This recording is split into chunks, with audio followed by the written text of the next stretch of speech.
morning. But yeah, we're starting the Turnabout Academy case of the Apollo Justice Trilogy.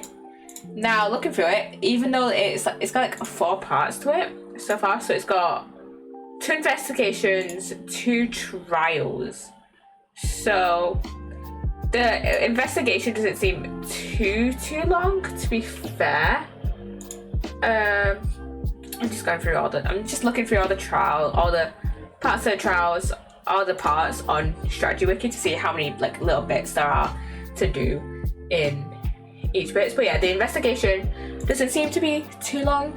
It's the trial that's like probably gonna take a little bit longer, because that has 3 cross-examinations and a mood matrix. So why are we? There we go. So how about we just get straight into playing this? Oh yeah, I was changing the costumes. I changed Phoenix's outfit from this one, which we had him in last time, to his old school suit, the suit that he wore in the Phoenix Wright trilogy. I decided to keep Apollo in this outfit because I really like this outfit, and Athena. I think we should keep Athena in this outfit, since we are doing Turnabout Academy, which takes place at Themis Academy, I believe. And so yeah, love game. Turnabout Academy investigation day 1. Let's go. Let's go.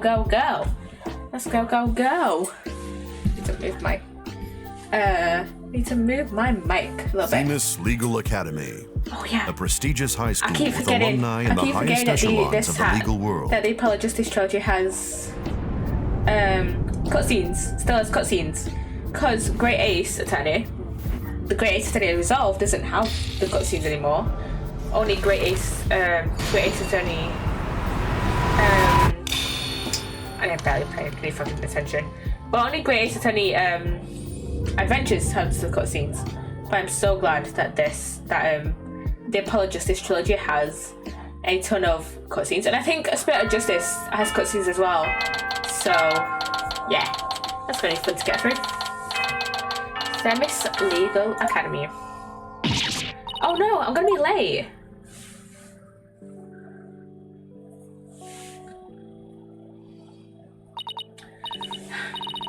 Ooh, finally.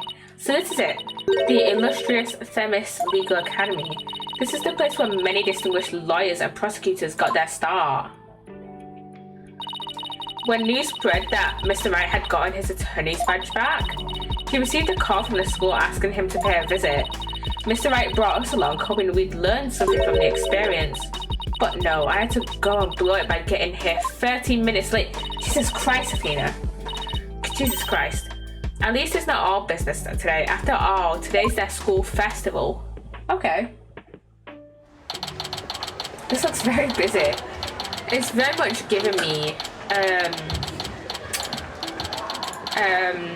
what's it called? Hyoka vibes. Hyoka. Because I watched Hyoka a while ago, and that had like a couple of episodes with like this kind of school festival. So it's very much giving me Hyoka vibes. Wow, this place has school festival written all over it. Literally. But why are all the cold stairs? Is it because everyone's in a school uniform except me? Well, I like the way I dress. Wonder what Mr. Wright and Apollo are. You are in a school uniform. I changed your costume. Your attention, please. This is an announcement from the mock trial committee. The mock trial will begin shortly. All students and faculty, please proceed at once to the lecture hall. Thank you. Okay, we've got a mock trial going on. So I think we should go there. Sounds like a mock trial's about to start, but where's this lecture hall? Looks like all the students and faculty are heading that way. Might as well join them. Maybe I'll find Mr. Wright and Apollo there. You know what, that seems a very logical option. We're now in the lecture hall. It's all high tech and fancy. Way too fancy for a high school for a legal academy, if you ask me. This must be the lecture hall. Well, they spent some serious money on this place. Looks way too fancy for a lecture hall, if you ask me. The district court can't even compete. Hey, Athena, over here. Oh, it's Apollo and Phoenix. I'm Mr. Wright, Apollo. I've been looking for you too. I'm so sorry I'm late. It's okay. Sorry we couldn't wait for you. But we didn't want to be late for our meeting. Looking for you, the person who was supposed to meet also seems to be running late. Mr. Wright, Mr. Justice. It seems that Professor Court has yet to arrive. That's a bit on the nose, isn't it? That's a bit on the nose, Professor Court. How unprofessorial of her to keep visitors to our esteemed institution waiting like this. Why? He looks like a fucking, like, Greek statue or something. I shall make her right, I will not. Oh, who do we have here? Alright, never been introduced yet. Oh yes, you must be the young lady Mr. Wright was telling me about. I am Aristotle Means, a professor at this Howard Hall of Learning. Again, bit on the nose, but yeah, whatever. I oversee the lawyer course here. It's a pleasure to meet you. Lawyer course, you mean just the law course? I'm Athena Sykes. I just recently got my attorney's badge myself. It's nice to meet you too. How wonderful. So vigorous and vivacious. No idea. What the fuck does vivacious mean? Vivacious. Attractively, lively, animated, typically used of a woman. Nice. Cool.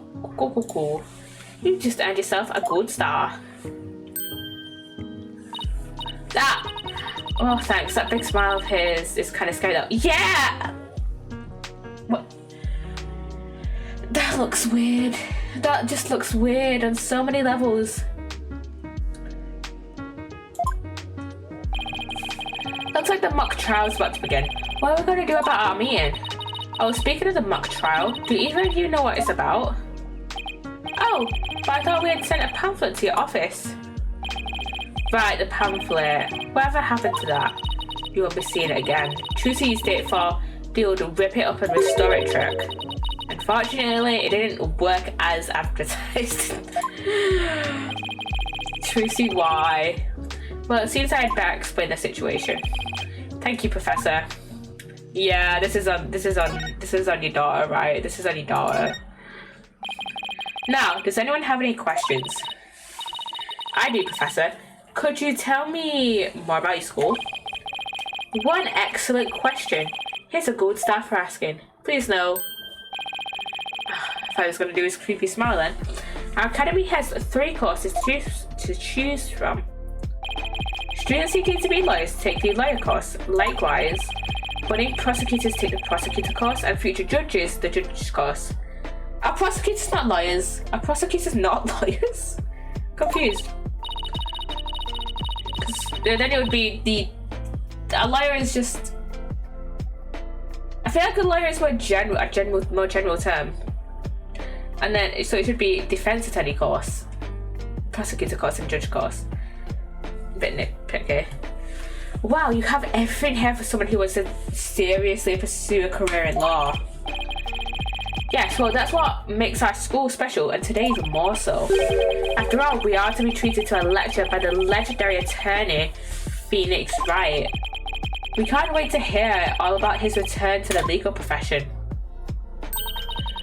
You're giving a lecture, Mr. Wright? But you're not even a professor. Yeah, well, I'm just giving them what they want.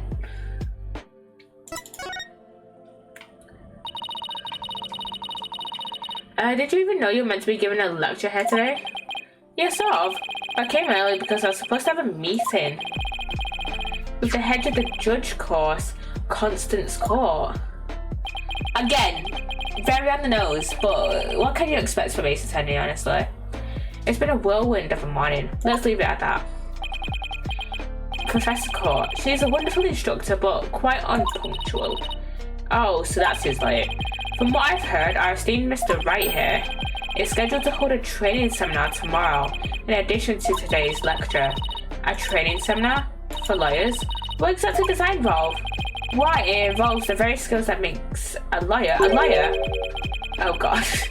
The arm angle when shouting objection, the proper way to strike the podium, how to project one's voice, and most importantly, how to bluff your way to victory.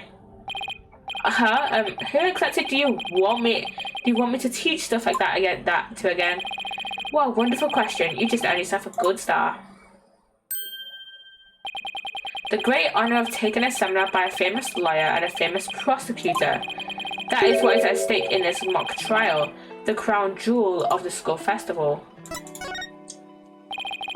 The mock trial in question is a prestigious event that every student aspires to win. The top student in the lawyer course and the top student in the prosecutor course face off in a simulated court case set in this very school. As for the case itself, we select the best script written by a judge course student and base our case on that. Oh, a one-on-one battle? How thrilling. So if the student studying to be a lawyer wins, they get to take my training seminar? But what if the other student wins? I'm not a prosecutor, so... There's no cause for alarm. We have a famous prosecutor ready for just the kids. Exactly who it is? Well, that's a special surprise. A famous prosecutor? No, it can't be. Let me guess, it's fucking Edgeworth. It's probably gonna be Miles Edgeworth. Professor Means, forgive me for interrupting you and your guests. Is this one of the students? I'm Juniper Woods. Oh shit.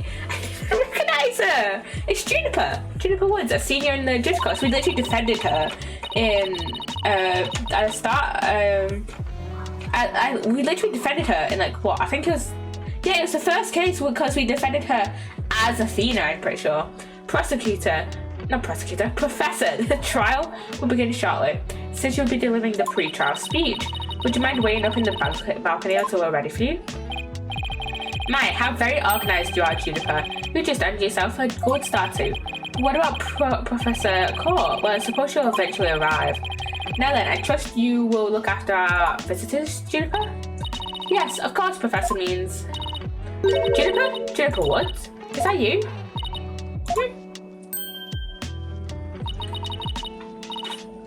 Yeah. Athena, I almost didn't recognise you. I didn't know you were back from Europe. Wait, you two know each other? Now that's a coincidence. Okay, so I'm guessing this takes place before the first case of Dual Destinies. We've known each other since we were kids. We're like best friends, right, Junie? Yeah. Well, we lived close to each other, so we used to play in the forest together. Yeah, like a lot. Why won't she look at me? I guess I shouldn't be surprised since we haven't seen each other in a long time. Anyway, we're supposed to go wait in the waiting room, right? Now that I wouldn't mind taking in the mock trial you're putting on today. Unfortunately, the mock trial is only for students and faculty. There is one seat reserved for Mr. Wright, but no other exceptions are allowed. Yes, I'm sorry, but it is part of the student curriculum after all. I hope you won't mind remaining in the waiting room until the trial concludes. Oh, that's too bad. I was hoping to learn something new today. I'll tell you what, Apollo, why don't you take my place? What? Really? Sure. Besides, I'd like to meet with Professor Court as soon as she gets here. Oh, no fair! I want to see the mock trial too! So I'm gonna let Apollo pull what little rank he has, if it's okay with Professor Means. But of course, Mr. Wright, if that is what you wish. It's settled then. We'll expect a full and detailed report, Apollo, so pay attention. Being a new kid sure stinks. If you would please follow me, I'll escort you down to the waiting room on the first floor.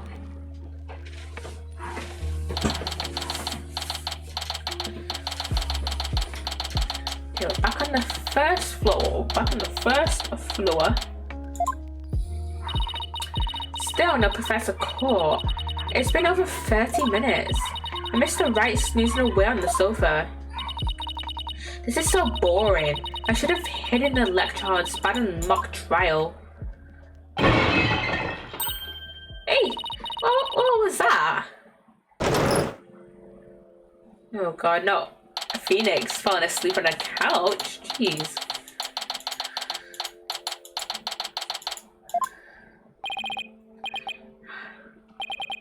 Athena, I could have sworn I just heard something fall down and break. If you go running now, they'll think it was you.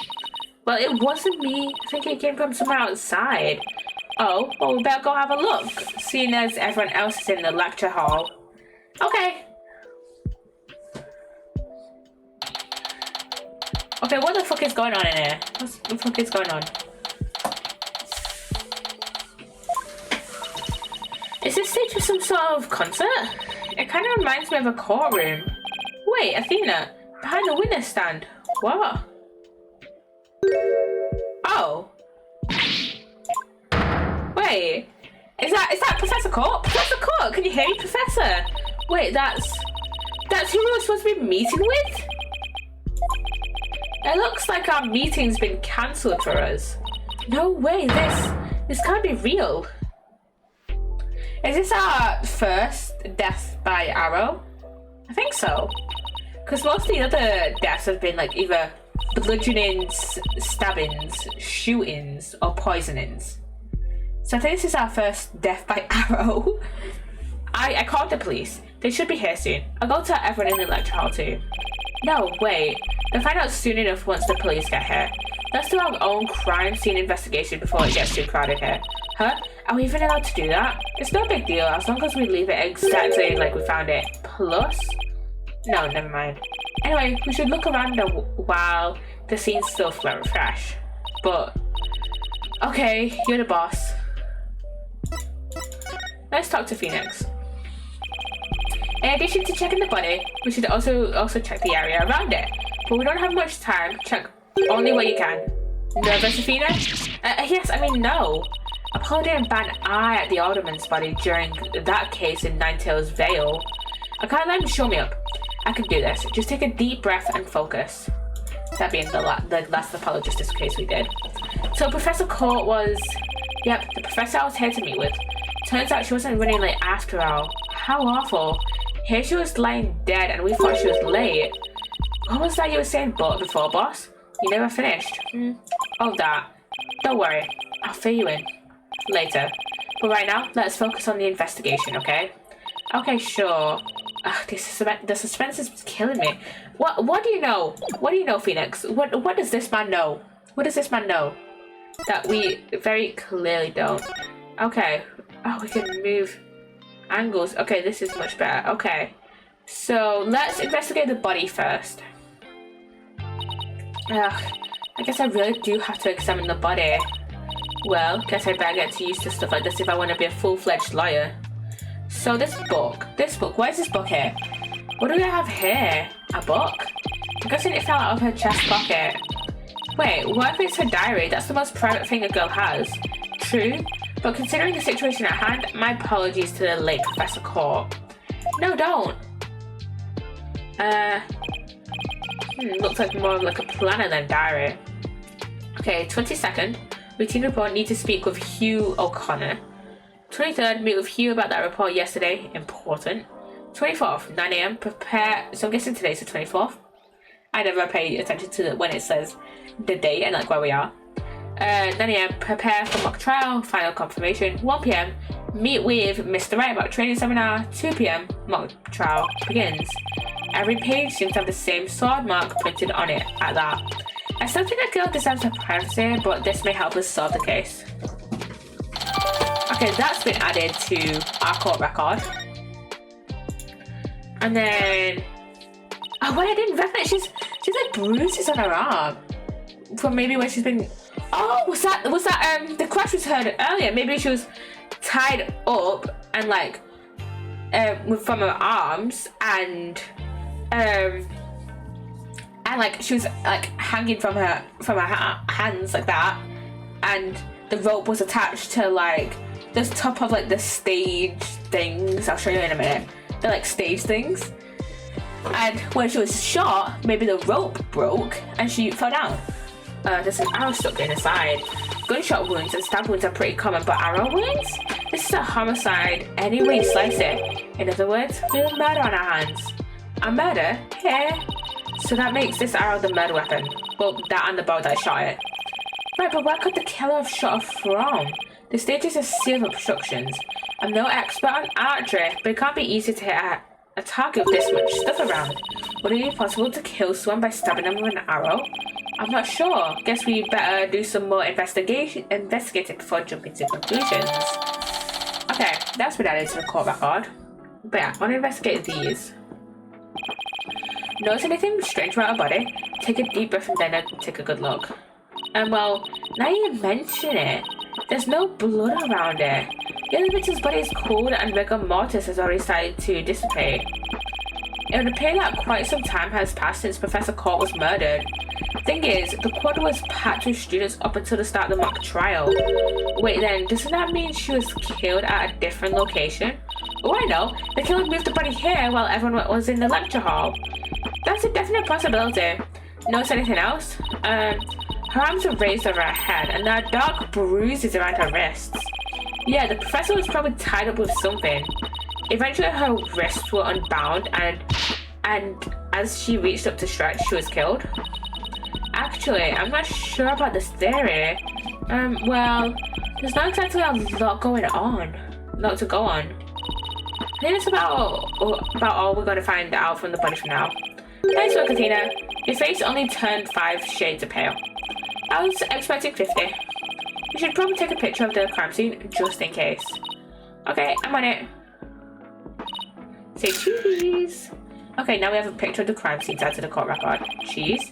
And I thought I was the one with the twisted sense of humor. I think that should do it. Alright, let's take a better look around the area while we wait for the police to arrive. This pile of rubbish sticks out like a sore thumb. Yeah, I was about to examine that. Looks like broken pottery or plaster. Maybe this is the source of the noise we heard. There were supposedly 2 statues on the stage. I seem to recall hearing that Coed from the Fine Arts Club had made them. There were 2? Then that thing over there is the remains of another statue. This could be related to the case. Let's take a closer look. So we have this newspaper here. There's something buried in the rubble. The Semist Herald? Wait, we shouldn't disturb it. Let's just read what we can. So, pending declaration of love rocks campus. Final act in torrid love triangle centered on campus, she-devil Juniper Woods. Level-headed lawyer, course genius, and hot-blooded prosecutor course student will go head-to-head in a mock trial battle for the she-devil's black heart. Hugh O'Connor has declared that he will confess to her if he wins. Alright, what are the achievements for this case? So for completing it, episode 3, Adore Destinies. Let me have a look.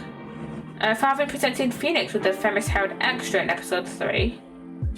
Let me have a look. Let me see.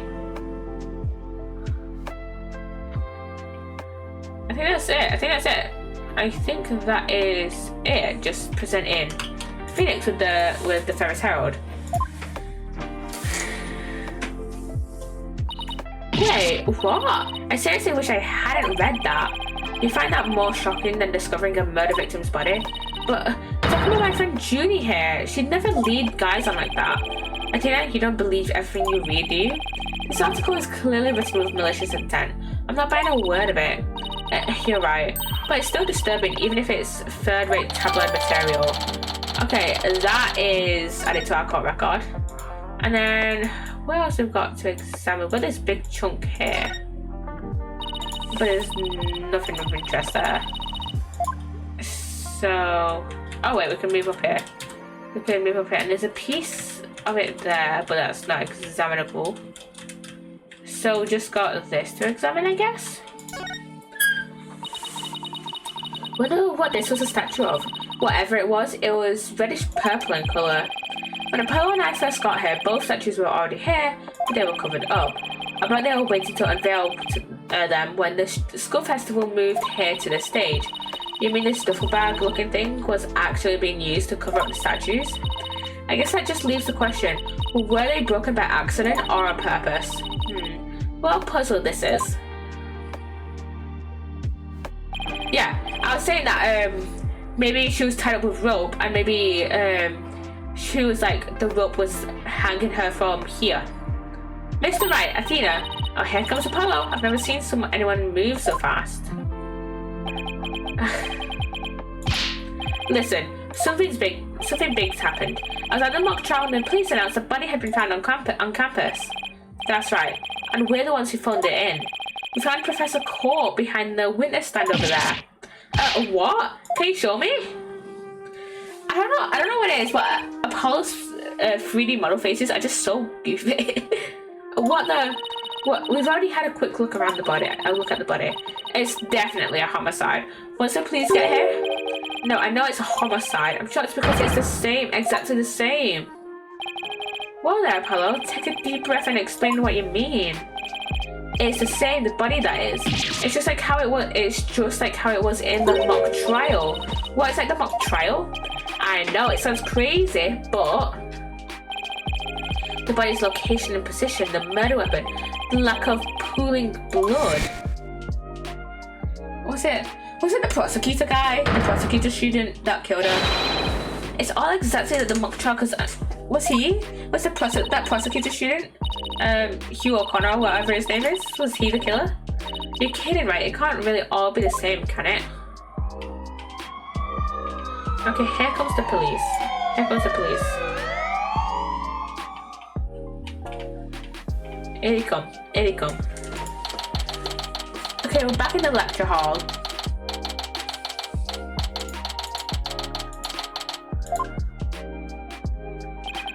The whole school's in an uproar. There won't be any more classes today. A murder on campus. That's the last thing I expected at a legal academy. I'll go tell Professor Means what we observed when we discovered the body. You two wait here until you've spoken with the police. Yes, boss. I can't believe this is happening. I can't believe we have to wait around here. I can't stay still at times like these. I hope Junie hasn't fainted from the shock of this whole thing. Juniper! Athena. There you are. Junie, am I glad to see you? I was worried that... Don't worry about me. I am student council president after all. I need to be strong. Student council president? Wow, I'm impressed. She's really changed. She used to be kind of sickly and shy. Juniper, was it? You mind if we ask you a few questions? Yeah, we're stuck here waiting for the police. And there's really not much to do. Sure, what would you like to know? Okay. I haven't seen you in ages, Junie. What's it been? 7 years or so? Yes, and I remember how you're always there for me, Athena. Maybe it's just me, but I wanted to ask you why you seem so distant. Remember how you used to call me Athena? I liked it better than that way. It felt like we were sisters, you know? Yeah, but I'm student council president now. And as the student representative of Famous Legal Academy, I have to act properly. She was never this stiff and formal before. I knew you wanted to be a judge, but I didn't expect this. It's such a prestigious school. And you're in the judge course to boot. Yeah, and Professor Court has been in charge of it until, well, you know. Alright, Professor Court was the professor in charge of Junie's course. What sort of teacher was Professor Court? If I had to sum her up in a single word, I'd say she was amazing. A judge must always seek the truth. That was her mantra, and she used it in trying to fix what was wrong with our school. She was a beacon of hope in this dark age of the law. Okay, what the fuck is this dark age of the law? What is this dark age of the law that everyone keeps rumbling on about? Apollo has mentioned it like multiple times across these past few cases. What the fuck does it mean? What the actual fuck? Because we got that cutscene at the start of the first Dual Destinies case. And what the fuck does it mean? What the fuck does it mean? What is going on? What does his heart like connect to the start of Turnabout Countdown? I can't remember the name of the first Dual Destinies case. But yeah, what does it have to do with the start of Turnabout Countdown? And what eventually led up to that? What's wrong with your school? What's wrong with your school? What do you mean by that? Oh, nothing. Never mind. Am I imagining things, or did I just detect something in Junie's voice? Professor Court chose my script for the mock trial. Oh, you mean all the students in the judge course had to submit a script? That's a bit suspicious. That's a bit suspicious of Juniper. That she was the one that submit the script. And it was, the mock trial was, like, the body in the mock trial was exactly the same as the one, as Professor Court's. And yours was the one she selected. Well, that's amazing, Junie.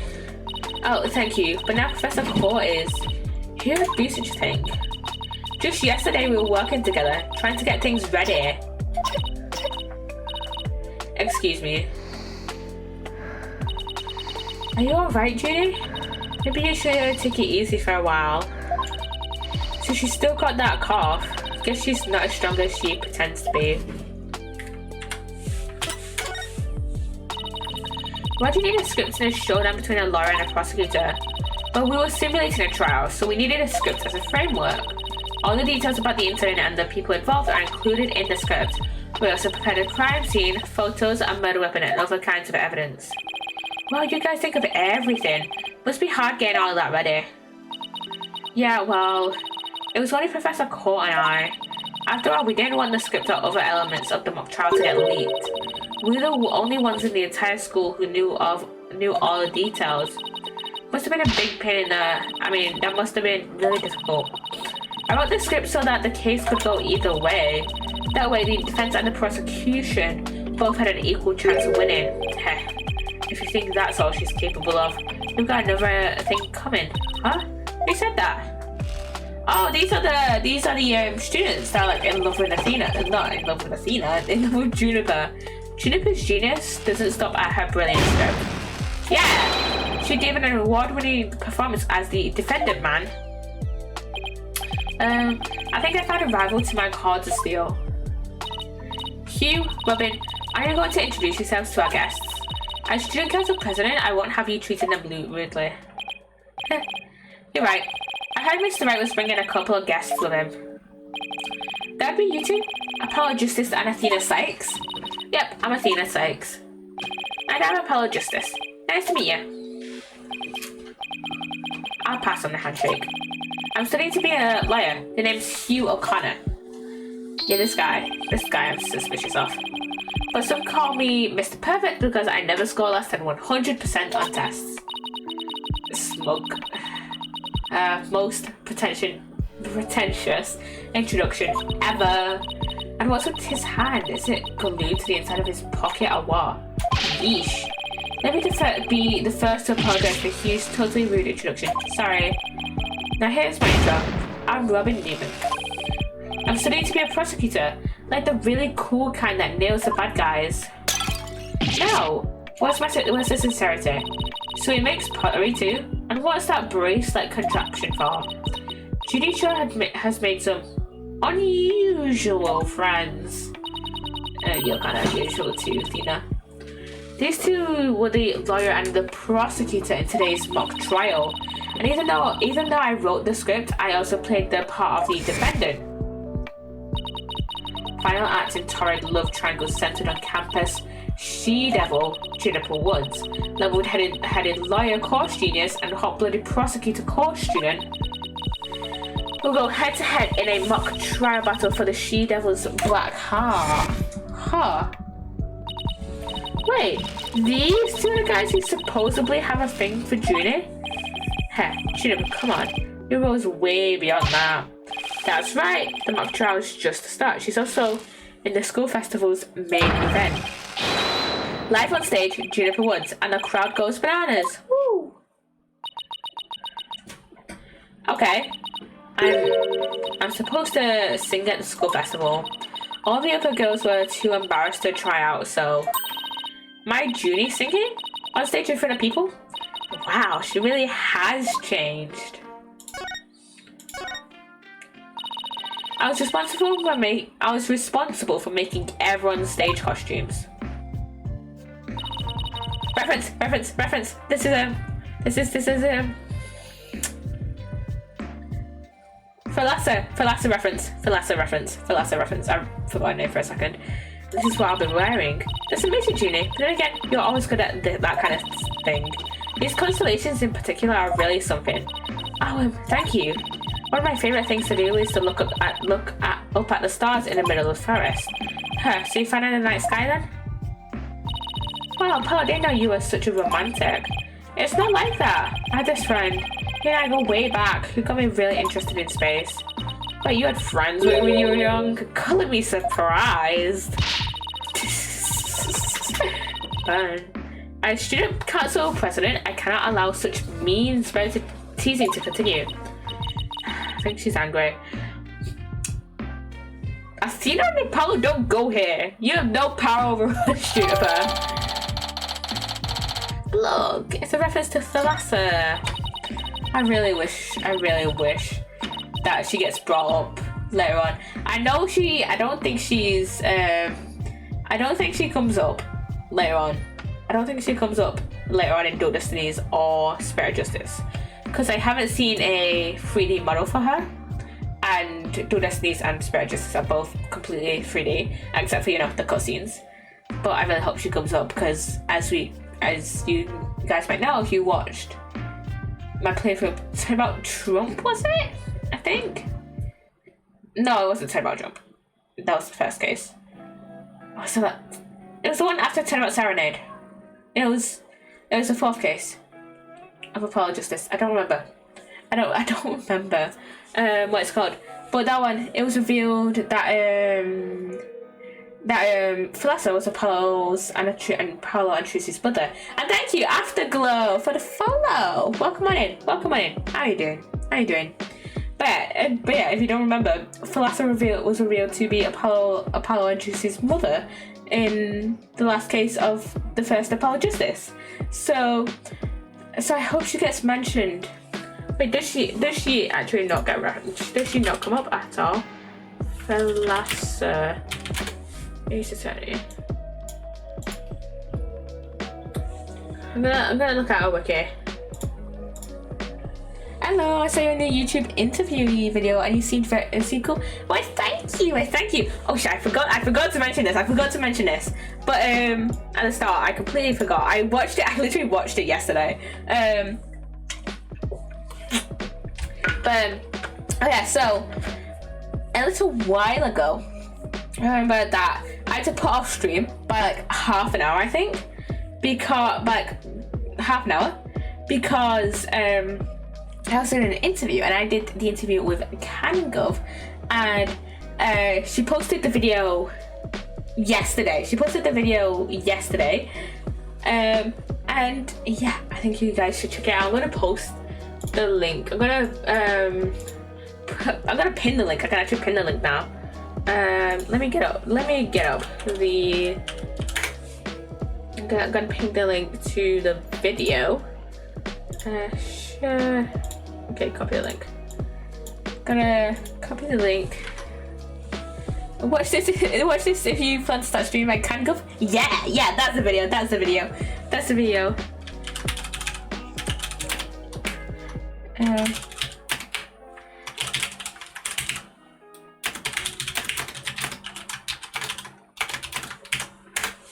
Okay, let me pin that message. There we go. Manual pin. Yeah. There we go. But yeah, I hope Thalassa gets mentioned at least once. I hope she gets mentioned at least once in later on, because as we see here, it references her costume. Her costumes when she went by. Her costume when she went by Lemmy Ra. The costumes were no problem. But as for singing, I'm not so sure. No, you can do it! That's right, and anyone who says otherwise will have to answer to me. This Hugh guy is a fucking dick. I hate this guy. It's like a chivalrous love triangle, a damsel in distress, and two knights in shining armor. Maybe that feminist Herald article wasn't too far from the truth. Speaking of the latest news, I wonder how the mock trial turned out. Yeah, let's ask her. So how did the mock trial end? We were just about to reach a verdict when the police arrived. Now we'll never know how it would have turned out. I guess that's what happens when there's a real murder during a fake murder trial. It ended right before the verdict. Talk about bad timing. I was this close, man. I bet I would have won. But I bet the defense wasn't doing too badly either, right?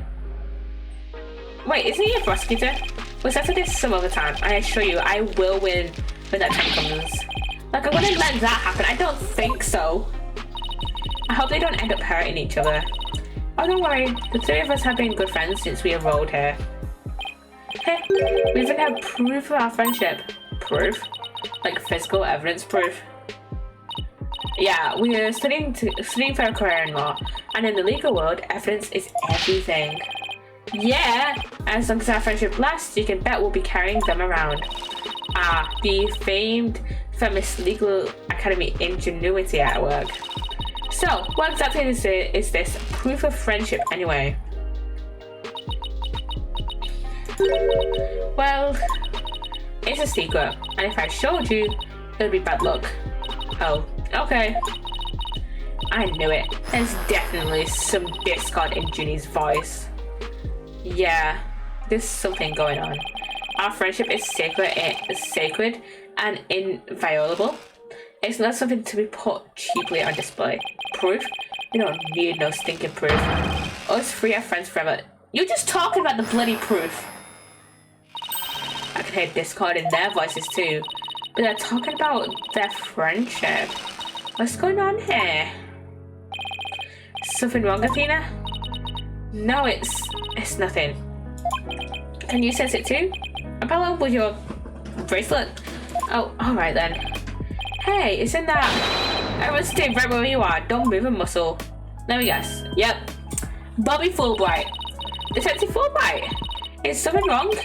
Why, if it isn't my little lawyer friends. Sorry, but the small talk will have to wait. Juniper Woods. You're under arrest for the murder of Constance Court. I am what? I swear. For goodness sake. Actually, this is the second time we've had Juniper as a defendant.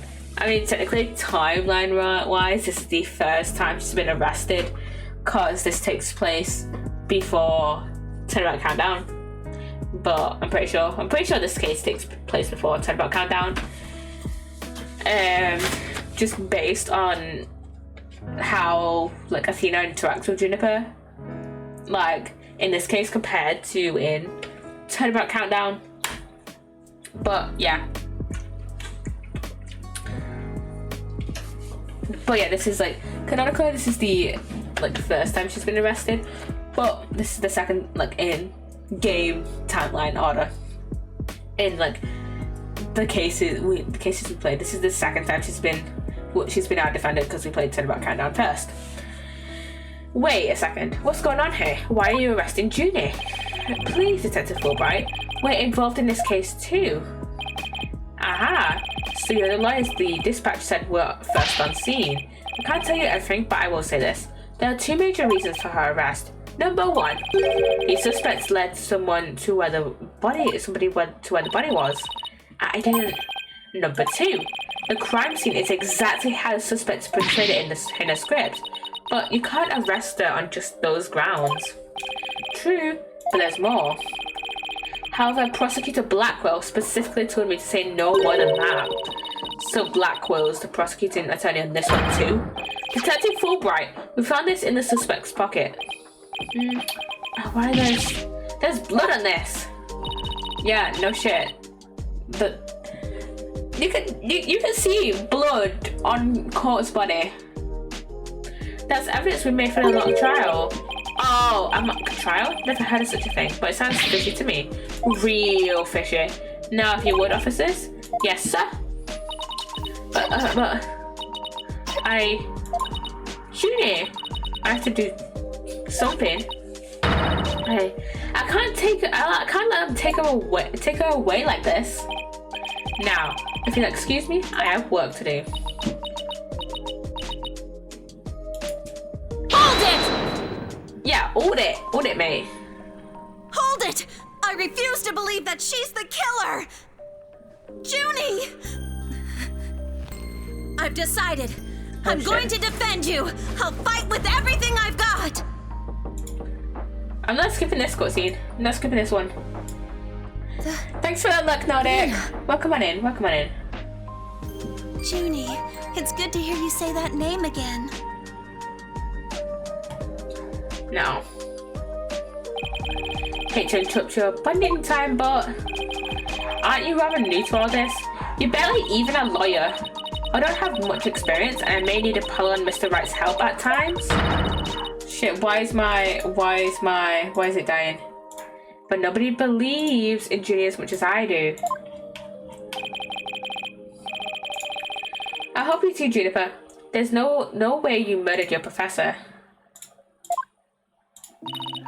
Dina, Apollo, thank you both. I'm counting on you. We've got your back, Junie. Guess things worked out after all. Now you have your lawyers, Miss Woods. It's time for us to head back to the stations. Fuck you, Fulbright. You're the worst. Can't believe Junie's been arrested for murder. And I can't believe I accepted her case without asking Mr. Wright. Take a deep breath and relax, Athena. I'm here to help with whatever you need. So let's get right on the case. Right. Here. I won't have this case left in the hands of rank amateurs. If anyone's going to solve this case, it'll be me. Time to investigate. So we have multiple lawyers on this case. So we have Phoenix, Athena, Apollo, and then Hugh. And I'm guessing that Robin guy as well is going to help out. So it's like 5 lawyers, because I'm counting prosecutors as lawyers. So yeah, a lot of lawyers. And I'm guessing there's going to be other law students that are going to be like, oh, I want to find out what happened to Professor Court. So yeah. Why that smug little... He hasn't even finished law school yet. Yeah, Hugh. That was totally rude. I know that you're not the only one on the case, man. I'm in too, big time. Juniper Woods, I'm gonna save you. Okay. No, those two are gone. Let's get back to what I was talking about in front of the stage. About the mock trial, that is. Oh, right. You said that the victim location, position, and so on were just like in the script. Exactly. But without the script or any props, it's kind of hard to explain. Perhaps I could help. Her forehead. Crystal! Not Christoph, Claudia! I genuinely did not know that he came back into Destiny's. I genuinely thought that he only was in Apollo Justice, the first Apollo Justice, because I had only seen his 2D model. Yes, he's back. Prosecutor Gavin, what are you doing here? You two seem to know each other. Is someone going to introduce me? Why, I do believe I have a fresh face here. Greetings, Fryland. I'm Clavier Gavin. His 3D model looks weird, though. His 3D model looks weird. I prefer his 2D model, but why does his 3D model look weird? His 3D model, it does not work as well as 2D model. Do I love some of the 3D games? I love Grace. Do I love some of the 3D models? Yes. But some of the 3D models, but also some of the 3D models look weird, like Clavier's, like if we take the Great Ace Attorney models for example, like Ryunosuke, Susato, pretty much all the Great Ace Attorney models, 3D models look great, and even in let's just use the Apollo Justice trilogy because same trilogy, same kind of looks more similar than in each of the models looks more similar in terms of like art style compared to Great Ace Attorney. But Athena, she looks great. Even Apollo and Phoenix, those two look great as 3D models. But Clavier, he looks like he's aged about 20 years. He does not look good in a 3D model. But I'm glad he's back. I like Clavier. Some know me as a prosecutor, but I'm most famous for my former rock band.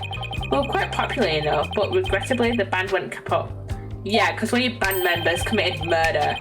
Perhaps you've heard of us, the Gavners. I was the lead vocalist. Never heard of your band. Then again, I was out of the country till only recently. But can I get your autograph? You just met him like 3 seconds ago and you want his autograph? Yeah, come on. Forgive me, Fräulein, but I've retired from the music biz. I'd be happy to offer my autograph as rock star prosecutor Clavier Gavin. Okay, that one then. She's a lively one, her forehead. Didn't know she was your type. She's the newest member of Write Anything Agency. That's all. Nice to meet you. I'm Athena Sykes. A pleasure to meet you too, Athena Sykes. Now that the intros are out of the way, I'm sure you have some questions for me. Yeah, for her forehead. So, what are you doing here, Prosecutor Gavin? I'm here with Sid Mason, is your boss, to give a lecture and a training seminar. So he's the famous prosecutor they invited. Oh! I thought it was Edgeworth, not Clavier. And I have another crucial role to play. The Gavners are getting back together for a one-time special performance. Is anyone here members in prison for murder? But then again, Blackwell is also in prison for murder and he's the prosecutor on this case. Even though you guys disbanded, which is a shame, by the way, really. Yeah, I know how much you adored our music, her forehead. Anyway, I studied abroad in Germany to get my badge early, but I did graduate from here. Wait, so that performance Judy mentioned? I see you've already heard about that. One student representative was selected to sing with us on stage. And the stage was supposed to look like this tomorrow. Oh! 2 big banners and a pair of wicked statues. This is just an illustration, but it's not half bad. Oh, so the statues were supposed to look like Clavier and Phoenix. Wicked statues? Wait, is these supposed to be you and Mr. Wright? Bingo, Fräulein. And they were so big and magnificent too. What a terrible waste. But the worst part of this whole thing is, along the way, the reunion with my mentor never came to pass. Wait, don't tell me your mentor was Professor Core. She was the one who taught me how to think about the law. But she's the head of the judge course. So Constance Core was your professor here at the academy. She may have taught the judge course, but she had a huge impact on me. She was fond of saying, the end is only justified through proper means.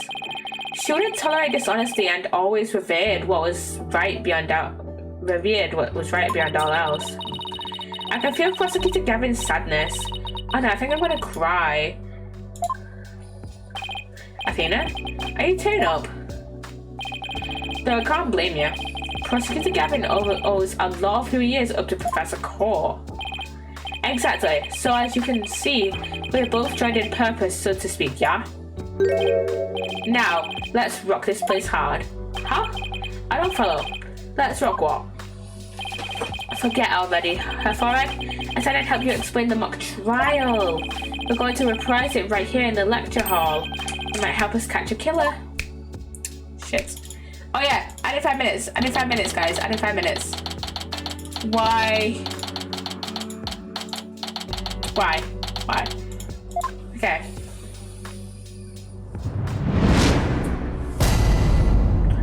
Okay. This is the... Right, the stage is ready. And you, her forehead, ready to rock?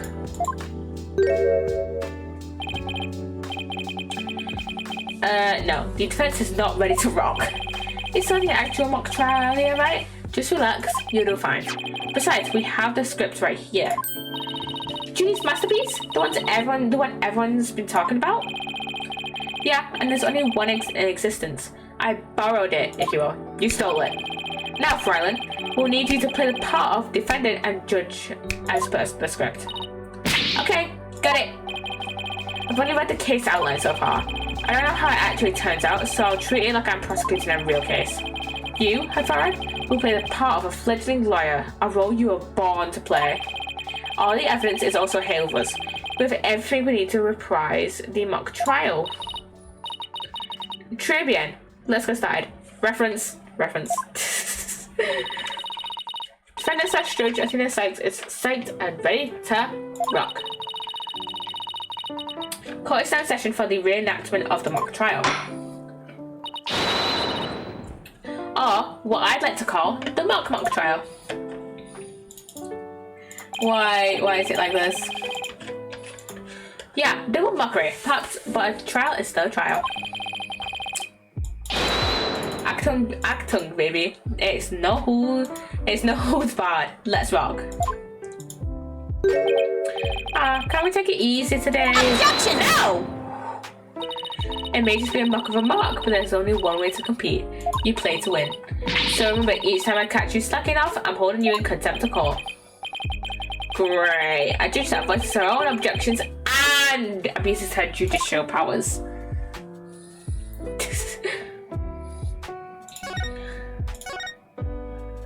Now then, Prosecutor Gavin, your opening statement, if you please. I need to sort this out and yeah, break. You got it, fellow judge. Our case is in a school very much like this one. The victim, a professor female. Oh, this is interesting. You defended an archery club member, also female. What? Why? Oh man, I'm innocent, I tell you. Okay, let me set this out now. Okay. Hopefully it can be fine. That's some seriously bad acting, Fräulein. Fuck's sake, man. Anyway, the victim's body was discovered in the middle of the quad.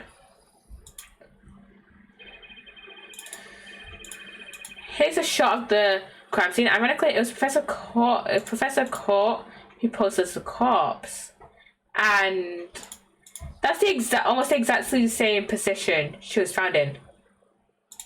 Why is my webcam being so silly? Okay, I need to re-put this back in because it is being not great. I did a minute 10, by the way. I did a minute 10. Okay, let me switch to this screen real quick. I have to do some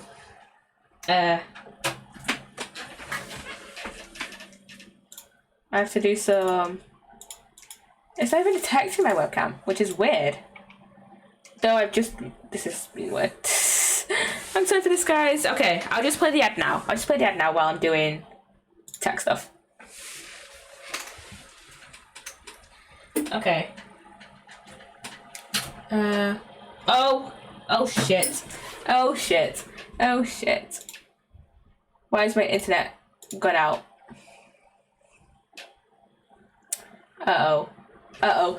This is not good. Okay. Is this why it can't detect it? It's my... Uh-oh. This is not good. Okay. I'm still trying to sort out my... It can detect my webcam, but it's not picking it up. Wait, what if I'm gonna add another... Okay, I'm gonna delete that and then just copy it over. Oh my god, the internet's gone out again. Why is it? Well, I'm sorry, chat. Sorry, guys. Okay. Let me add in a video capture device. Oh no, I'm just gonna copy this and can I paste it? Paste, and then why is my internet just going out? Why is my internet just going out right now?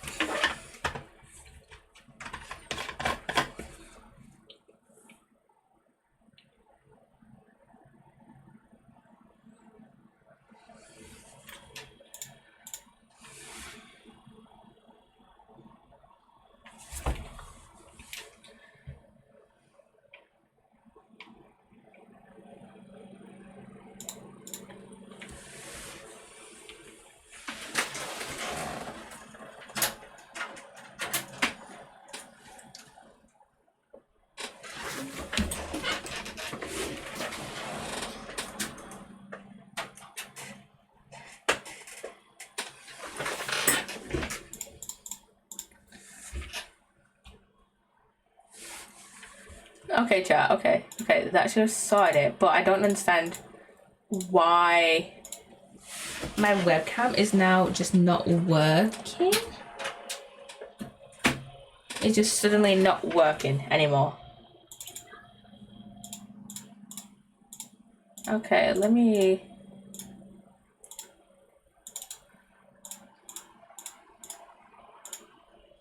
Okay, I may have to go webcamless for the rest of the stream. I don't understand why my webcam is just not connecting.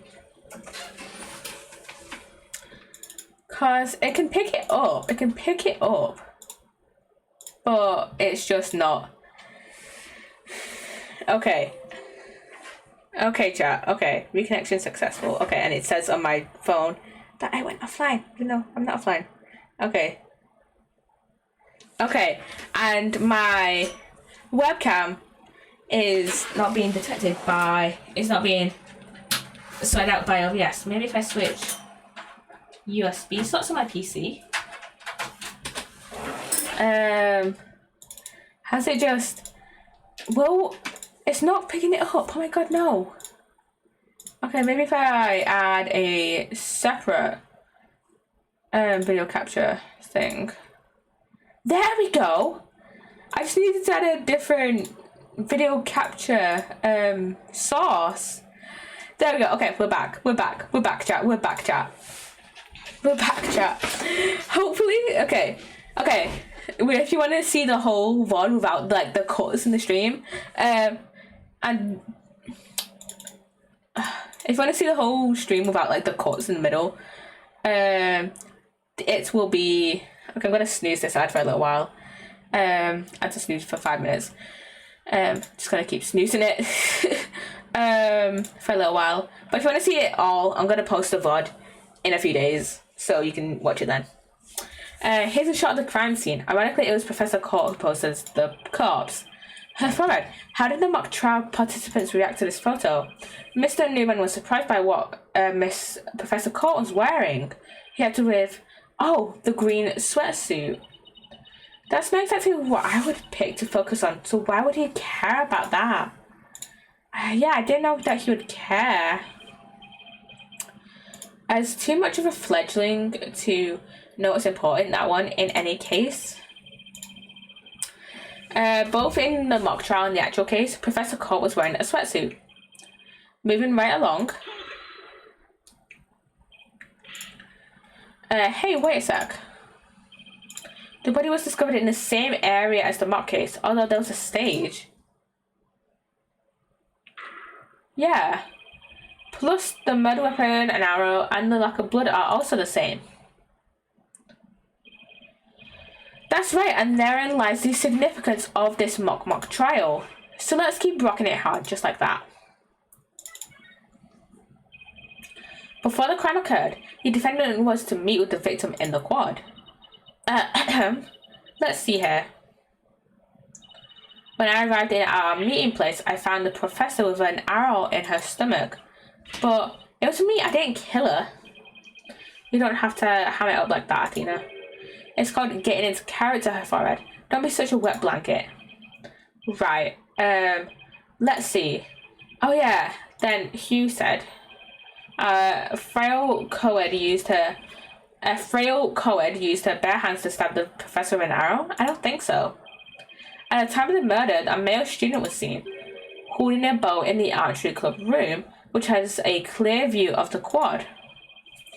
He shot the arrow into the victim before my client even got there.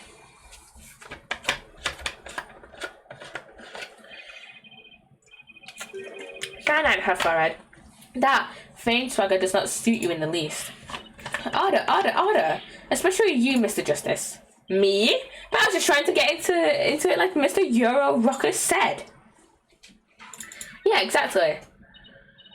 So, the victim was shot from the archery club room before the meeting even took place. Hence, the defendant could not be the killer. That seemed to be the defence's assertion. Prosecutor Gavin, do you have any objections? The autopsy report notes that the edges of the victim's wound were unusually ragged. Could such physical trauma possibly result from an arrow shot from a bow? 9. I believe the victim was impaled with the arrow by hand, post-mortem. In short, the real murder weapon was not the arrow at all. When Robin was a prosecutor, he had a tough time determining the real murder weapon. Well, he's just a student. A warm-up act. Well, I'm the real deal, the headliner, so to speak. The true murder weapon was most likely the owl that was left in the art room. An owl? What's that? An owl, you say? What might that be? It's the kind of tool used for poking holes in paper, wood, and other materials. It's kind of like an ice pick. I have a photo here if you're interested. Gross. It's all bloodied up to the handle. Please tell me it's just paint. Most likely, Fräulein. Pretty realistic, yeah. Let's pretend it's real blood for now. The defendant's prints were lifted from the murder weapon. Furthermore, traces of the victim's blood were discovered in the art room. That's why I believe the murder actually took place. So the question now is, how did the body get from the art room to the stage? Yeah, how was it moved? The murder took place in the 3rd floor art room, but the body was found in the quad. It must have been quite a chore moving the body all the way up there, all that way. Not at all. There's a maintenance area and storehouse right outside the art room, and a car used to carry bottles around was found there. Oh, I think I've seen one of those before, but it's a pretty big one. A jumbo, yeah? Big enough to fit a person, or a body in it. The defendant dropped the body from the art room window and then moved it with the car. That is how a high school girl could easily move a body all by herself. You don't say! A body dropped from 3 stories up, which shows signs of blunt force trauma. That may be true, but you failed to account for the large high jump mat in the storeroom. Okay, the body would still show blunt force trauma from those fucking things. They were never probably not. Like, if it was from 3 stories up, she would definitely still have some blunt force trauma from those. Come on. They were not that soft. A body dropped onto such a mat would show no signs of blunt force trauma. Yikes. It's almost scary how similar this whole case is to the mock trial proceedings. How likely do you think that the mock trial and the crime were basically the same? Were actually the same? Or really similar? Quite the crafty killer. In an attempt to cast suspicion on the archery club, they moved the body to the quad where it would be an easy shot from the club room. Then the killer fakes the murder weapon by inserting an arrow into the owl's stab wound. Sounds like he has only high praise for Junie's script. Were there any further arguments from the defense? Nope. It seemed like the teacher who was playing the judge was satisfied too. Time for the finale then. Your verdict, if you please, Fräulein Judge. Alright, that's me. Very well. This court finds the defendant, Juniper Woods. Wait a second. Even if this was just a mock trial of a mock trial, I don't want to declare Junie guilty. Yeah, perhaps that's not such a good idea. Let's end our mock trial here. Besides, it's about time I get back to my investigation. Thanks, you two. That little run through the mock trial cleared up of quite a few things. And now we have Junie's mock trial script. Actung, baby. The prosecution's already got a witness sized up too.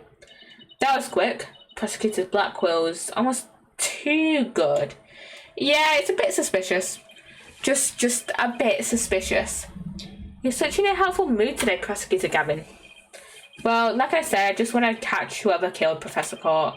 And there's no reason for me to start butting heads with you two. You know, that's fair enough. That's fair enough if you just want to help with investigating and shit. Anyway, I won't say goodbye, as I'm sure I'll be seeing you later. Like, he's not the prosecutor on this case, so I don't see, why he would need to keep information from us. I always thought prosecutors were all a rather scary bunch. But Prosecutor Gavin seems pretty nice. Yeah, he's not so bad as prosecutors go. Yeah, he's probably one of the more chill prosecutors, actually. We should get back to investigating too. We don't have nearly enough information yet. And we also have to tell Mr. Wright that we accepted Junie's case. Right, looks like we have our work cut out for us. Let's talk to him. The most prominent feature of this case is how closely it resembles the script. That makes it a tough one because we have a firm understanding of them both. No sweat, we can reenact the mock trial as many times as we want by reading the script. I'll check it out in the court record and commit it to memory later. Good. I bet the script and the mock trial are going to be a centerpiece of the real trial. Make sure you know them inside and out. Yes, Mr. Justice. Mr. Justice? Careful, I could get used to that. Apollo, any advice on how to investigate this case? Oh, start by interviewing people about the basic facts. Interview people. Got it. Hey, you there. What can you tell me about the... Whoa, hold on, Athena. The trial's tomorrow, so try to limit to people with some relation to the case. Okay, got it. Limit the interview pool. Right. You might also want to take it down a notch, otherwise you'll be dead by tomorrow. He wants me to calm down? At a time like this, Junie's fate rests in my hands. I just have to win this one. Okay, let's go. Let's go. Let's go. Let's go. This way. I need to make sure we get everything.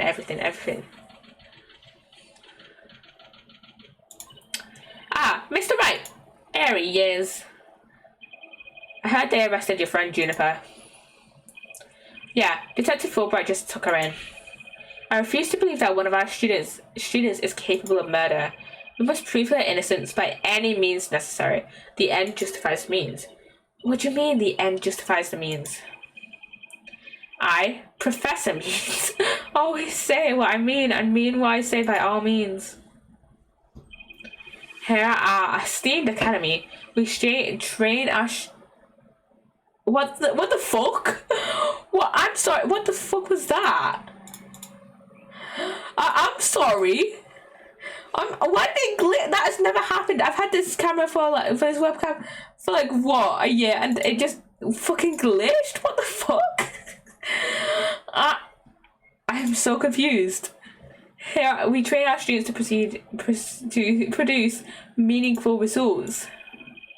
You believe in Juniper's innocence, do you not? Of course I do. Juniper, for fuck's sake. Junie wouldn't even hurt a fly.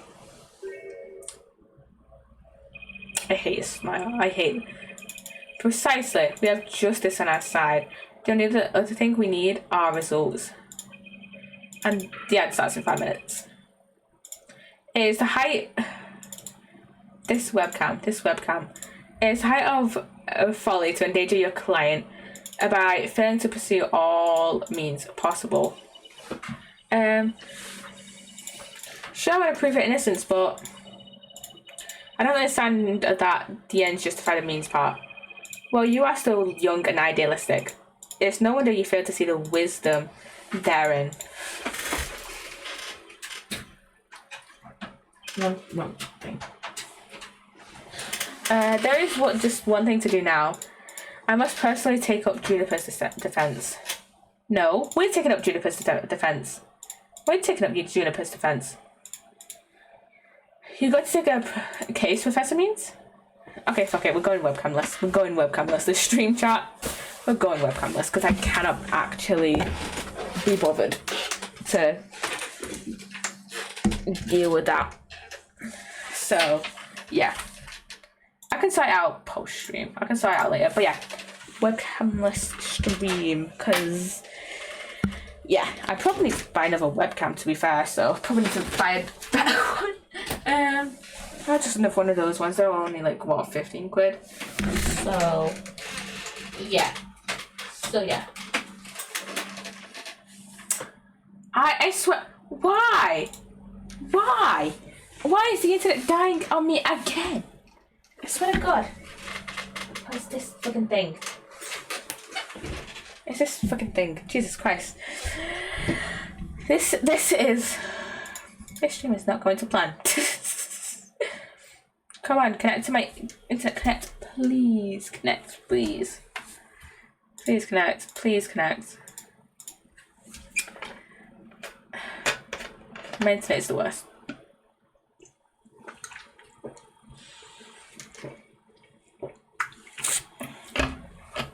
Yeah, you can't connect to a network. Fuck's sake. Fuck's sake. At least I have the recording of this. At least I have the recording. It's gonna be turned up as like 3 separate VODs on YouTube though. This fucking again. Not 3 separate VODs on YouTube. 3 separate VODs on Twitch if I don't resolve this soon. There we go. Okay, it should be fine. So, okay, it's reconnecting in a few seconds, in a bit, in like 10 seconds. But yeah, 9, 8. This is one of the downsides of Twitch Studio, of OBS even. With Twitch Studio, it would connect like automatically, but with OBS, it just connects after a few seconds. Okay, so as I said earlier, okay, so like I said earlier, we're going webcamless for the rest of the stream because I cannot actually be bothered to sort this out on stream. You're going to take a case, Professor Means? I may be a professor, but I'm still licensed to practice law. In fact, I've even battled Professor Court in court. No kidding. So you guys were rivals or something? No, nothing of the sort. She was an esteemed colleague at the academy and in court. And why do I not have any sound? This is a problem. Then why can't I hear anything? This is a problem. You see, both Professor Court and I graduated from this academy at the top of our class. There we go. Okay, add in a minute. Well, I bet they both used to really bring it. Now, if you would excuse me, I'd best go discuss the case of Juniper. Professor Means, please wait. I didn't want to say anything, but Apollo and I already agreed to take a case. It's true, Juniper is counting on us to prove her innocence. Really now? You two? And when were you planning on telling me? Sorry, boss. I know we should have asked first, but relax. Your friend was just hard away in front of your eyes. Sometimes you just have to make snap decisions. And I think you made the right one. How wonderful. Very well, Senior Sykes. Let me ask you just one thing. As a lawyer, what is it that you treasure beyond all else? That's an easy one. Professor, seeking justice from my clients. And my music pause, I only just realised. What a wonderful answer. Juniper must be overjoyed to have a friend such as you. As her professor, I too shall do whatever may to help her. And if you decide to take the end justifies the means strategy, come see me at once. Let's hope it never comes to that. Yeah, this guy's probably the killer. Now, if you would excuse me. Well, time's a wasting. You better start investigating and fast. But first, how about I tell you everything I know so far? Yes, please. Okay, we have to present something to Phoenix, don't we? This, I think? Things like that sure scream at school days, don't they? Were you involved in any extracurricular activities like school papers or mock trials? No, that wasn't my thing. I was an art major. Finally, they finally fucking acknowledged that he was an art major. Fuck's sake. Because they have never mentioned it ever since. What was it? Turn About Beginnings. They haven't said anything about it since it was Trials and Tribulations. So I'm glad they bring it up. An art major, then how do you become a famous attorney? It's kind of complicated. And when I say kind of, I mean really, really complicated. Blame Dahlia and Edgeworth. I blame Dahlia and Edgeworth.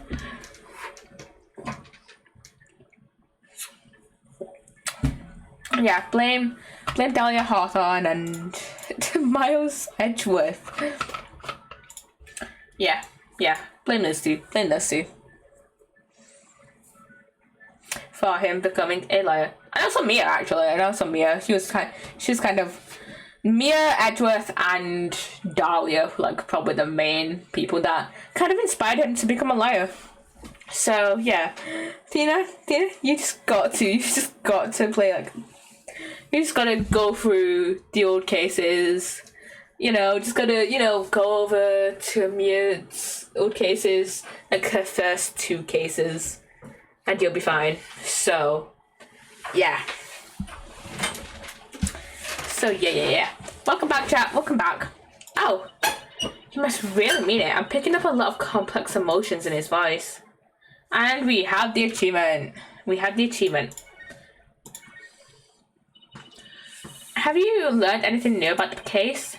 Actually, I ran into Prosecutor Gavin and he told me something interesting. Seems the murder took place in the art room. There's traces of a large pool of blood there. Oh! So did it actually happen like in Junie's script? So the police believe the body was moved from there to the stage. What, really? Just like the mock trial again?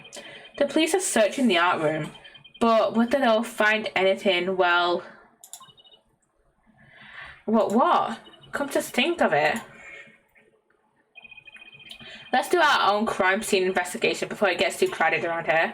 Huh? Are we even allowed to do that? It's no big deal as long as we leave it exactly like we found it. Plus, no. Never mind. No, where was I again? There's really no need to talk about it right here, right now. I want you two to find out for yourselves. So, were you shocked by your conversation with Professor Means? Oh, I guess so. Actually, that was pretty shocking. The Dark Age of the Law. I'm sure you've heard those words before. Sure, a number of times. Prosecutors file false charges and lawyers fight back by fabricating evidence. Just like in Phoenix's last case, before he got disbarred, it was Christoph that fabricated evidence, gave it to Trucy, and Trucy gave it to Phoenix, not knowing that it was false evidence, and then Phoenix got disbarred. There's a lot of that going around these days. But the question is, how is it related to the case at hand? Training students to produce results. That is the school's policy. Oh. Well, that in and of itself isn't a bad thing, right? As long as those results come by fair and honest means. Oh, but what was it that Professor Means said? The end justifies the means. Oh, he's definitely sketchy. Professor Means is definitely shady as fuck. To survive the Dark Age of the Law, you must use any means necessary. Fabrication of evidence and false charges are unavoidable in the quest for results. That's what they're preaching here at Themis Legal Academy. But what happens to our legal system if the results are all that matter anymore? Relax, it's just a rumour. I take it with a grain of salt if I were you. Hasn't Phoenix dealt with a few cases that, you know, have dealt with fabricated evidence before? Like, I think, oh shit, I remember, I think it was the DL6 incident. I think Manfred von Karma presented false evidence, but like, I think he presented false evidence, which, you know, and then he got a penalty, which is bullshit, because Phoenix got disbarred for presenting false evidence, and Edgeworth has presented false evidence before without knowing it was false evidence. And why did Edgeworth basically get a let off easy and Manfred get a penalty, but Phoenix get disbarred for all doing the same fucking thing of presented false evidence? That makes no sense, honestly. Oh, that's a relief. He had me going there for a minute. Wait a second. What if Mr. Wright examined the victim's body for a reason? Maybe it was worried someone might actually tamper with the evidence. What if the evidence was already tampered with to begin with before we got there?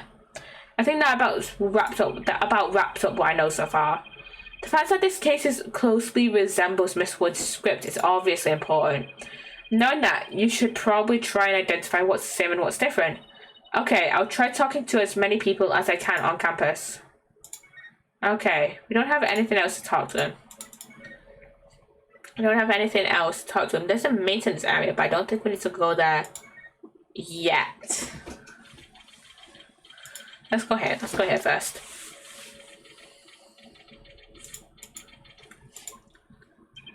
I thought the area was cordoned off. Hey, the police are discussing something over there.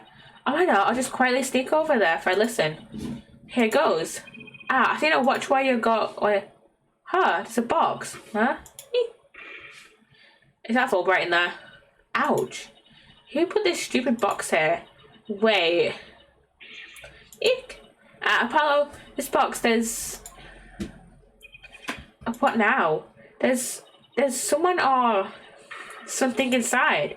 Don't let it be a snake. It's gonna be Fulbright, isn't it? Huh? Oh, it's not Fulbright. New Orange just blew my cover. What the?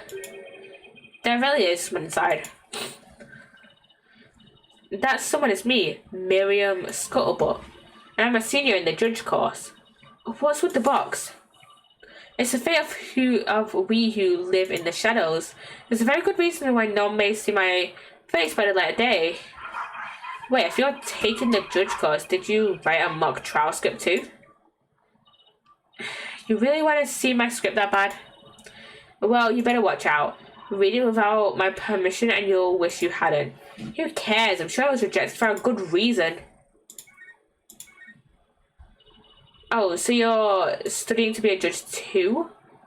You must be classmates with Juniper. Are you a friend of hers? Juniper? Sure, she's my friend. That's why I'm gathering info. Now, tell me all you know. You know for tomorrow's trial. For tomorrow's trial? What are you talking about? I'm going to take the stand, naturally. Oh, this is the witness. This is the witness. So the witness for the prosecution is some weirdo in a cardboard box. This disguises how I get my scoops. But you're right. It's me. So tell me everything you know for Juniper's sake. Wait a second, Miriam. Repeat what you just said.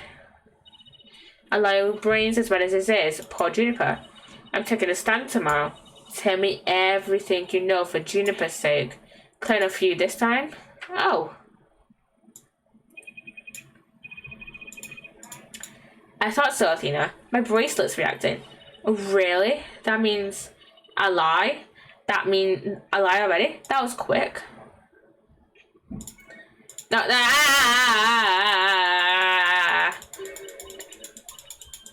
I meant to click the bracelet.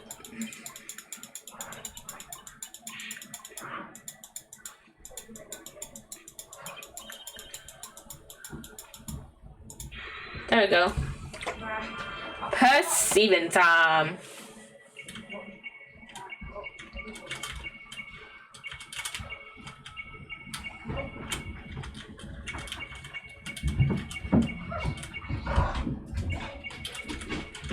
Okay, what do I perceive? What do I perceive?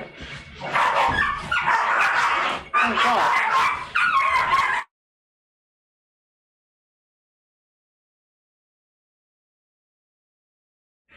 The dog. What the fuck? What the fuck just went on? The dogs are going crazy for no reason. That's strange. You seemingly tightened your grip when you said for Juniper's sake. It's like you subconsciously tensed up because you're lying. What are you talking about? When did I ever lie? Okay then, let me ask you this. Why you were selected as a witness? That's an easy one. I'm the editor-in-chief of the Famous Herald. I know everything there is to know around campus, even the darkest of secrets. Editor-in-chief, huh? Pretty impressive. Yeah, well, it's a lonely one-woman operation. I do it all myself, from reporting to editing to publishing. Still impressed? I'm a perfect storm of journalism because I bring it all to the table.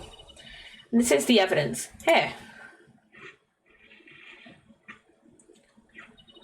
An extra edition of the Famous Herald, published to coincide with the mock trial.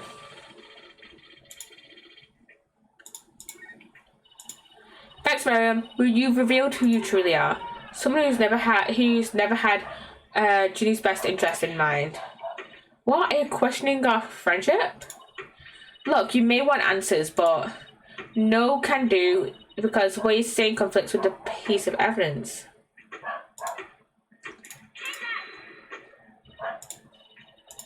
She just gave me an idea for an extra Juniper. Always headed for conviction, scatterbrained attorney to blame. Scatterbrained? If I'm wrong, just say so. There's nothing iffy about it.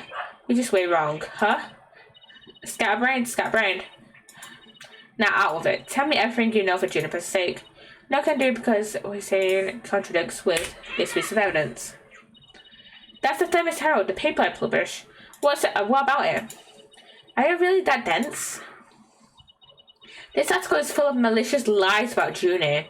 It's definitely not something a true friend of hers would write. You got it all wrong. Another staff member wrote that one. I don't think so, Miriam. You even said yourself just a moment ago. It's a one-woman operation. Or did you forget already? If you'd just given me the info you have, stupid pawn. Juniper's just using you. What do you mean? What do you fucking mean? Juniper is not using us. Now, I want the truth, Miriam. You hide in your box in order to collect gossip for your sleazy paper, isn't that right? Not really friends with Juniper, are you? No, duh. She's the target of my scoops and my readers demand her. Extra, extra, the dirty little secret of the squeaky clean student council president. Dirty little secret? Alright, what are you planning to say in court, huh? I'm a witness to her part in the crime. I'm going to tell it all in a shocking expose. The end justifies the means. That's my brand of tell-all journalism. Just like Professor means. The end justifies the means. Wait a second. In the stark age of the law, many of us embrace Professor Mean's methods, even future judges.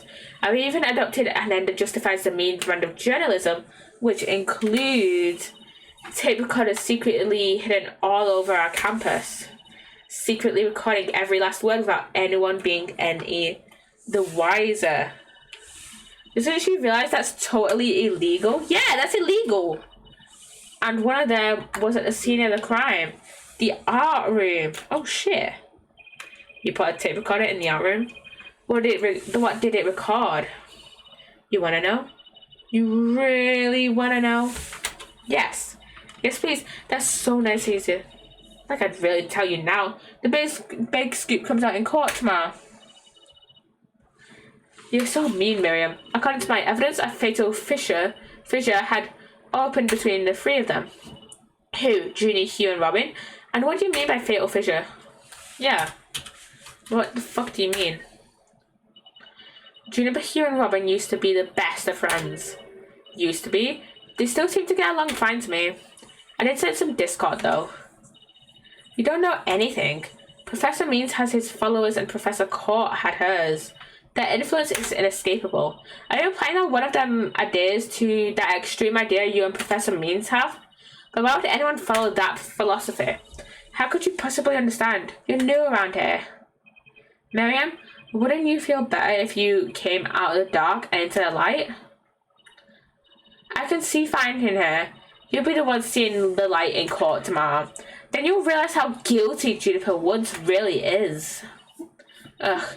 We're going to have to cross-examine her tomorrow, but I don't know where to start. Well, let's at least take care of whatever we can today.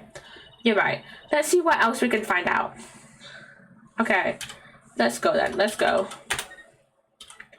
I think we have to go here.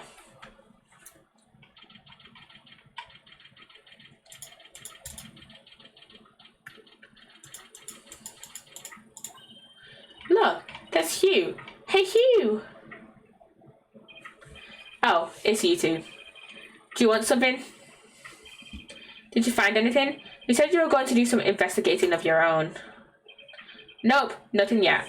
I'm afraid it's not looking very good for Juniper. You don't really think Juniper could have done something like this, do you? Only the author and the victim knew the contents of the script. Both the stage and the art room were in the exact same state as described therein.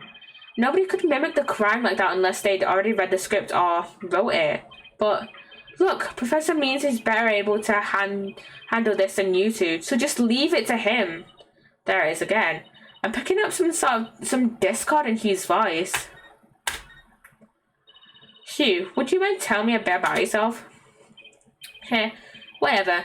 I'm 6'1" and under this uniform I'm 100% lean muscle. I doubt that. My grades are outstanding and I'm the ace of the archery club. Needless to say, I never miss my mark. Oh, and I'm incredibly humble too. No, you're not. How can you even say that with a straight face? Those around me call me a genius, but I'm paying them no mind. But when it comes to tests, I always get 100%, so I suppose it's only natural for them to say I'm a genius. But as I said before, I pay them no mind. I heard you for the first time. What about the mock trial? It sounded like you were about to lose to Robin. Hey, there's a very good reason for that. You see, right before the mock trial started, I saw the body. You saw the body? Right, and I was so distraught that I basically handed Robin a victory. Hugh, would you mind telling us a little more about that? Yeah, when do you report it? Because Phoenix was the one to report it, not him. Right before the mock trial, the campus was empty. Everyone was here in the lecture hall. Pay attention, please. This is an announcement from the mock trial committee. The mock trial will begin shortly. All students and faculty, please proceed at once to the lecture hall. That's right. There was that announcement and then everyone came in here. The only exceptions were the mock trial participants. Juniper, Robin and I were in our personal dressing rooms next door. Well, your own personal dressing rooms? That's total VIP treatment. Actually, they're for student-teacher meetings. They don't even have windows. The other two waited patiently in their rooms, but that's not my style. So I headed over to the archery range on the other side of the quad. I did some meditation while I waited. That's the best way to relax. Then, just before the mock trial was to start, I headed back towards the main building. As I walked across the quad, I passed in front of the stage. So that's when you saw the body. So why did he bloody report it? Right, it was quite a shock. As much as I hate to admit it, my legs were shaking. I could have easily beaten Robin if it hadn't been for that. Wait, hold it right there. You went through the mock trial even though you had just discovered her body? Why didn't you tell anyone? I mean, we're talking about someone getting killed here. I think I know why. Was it because of this?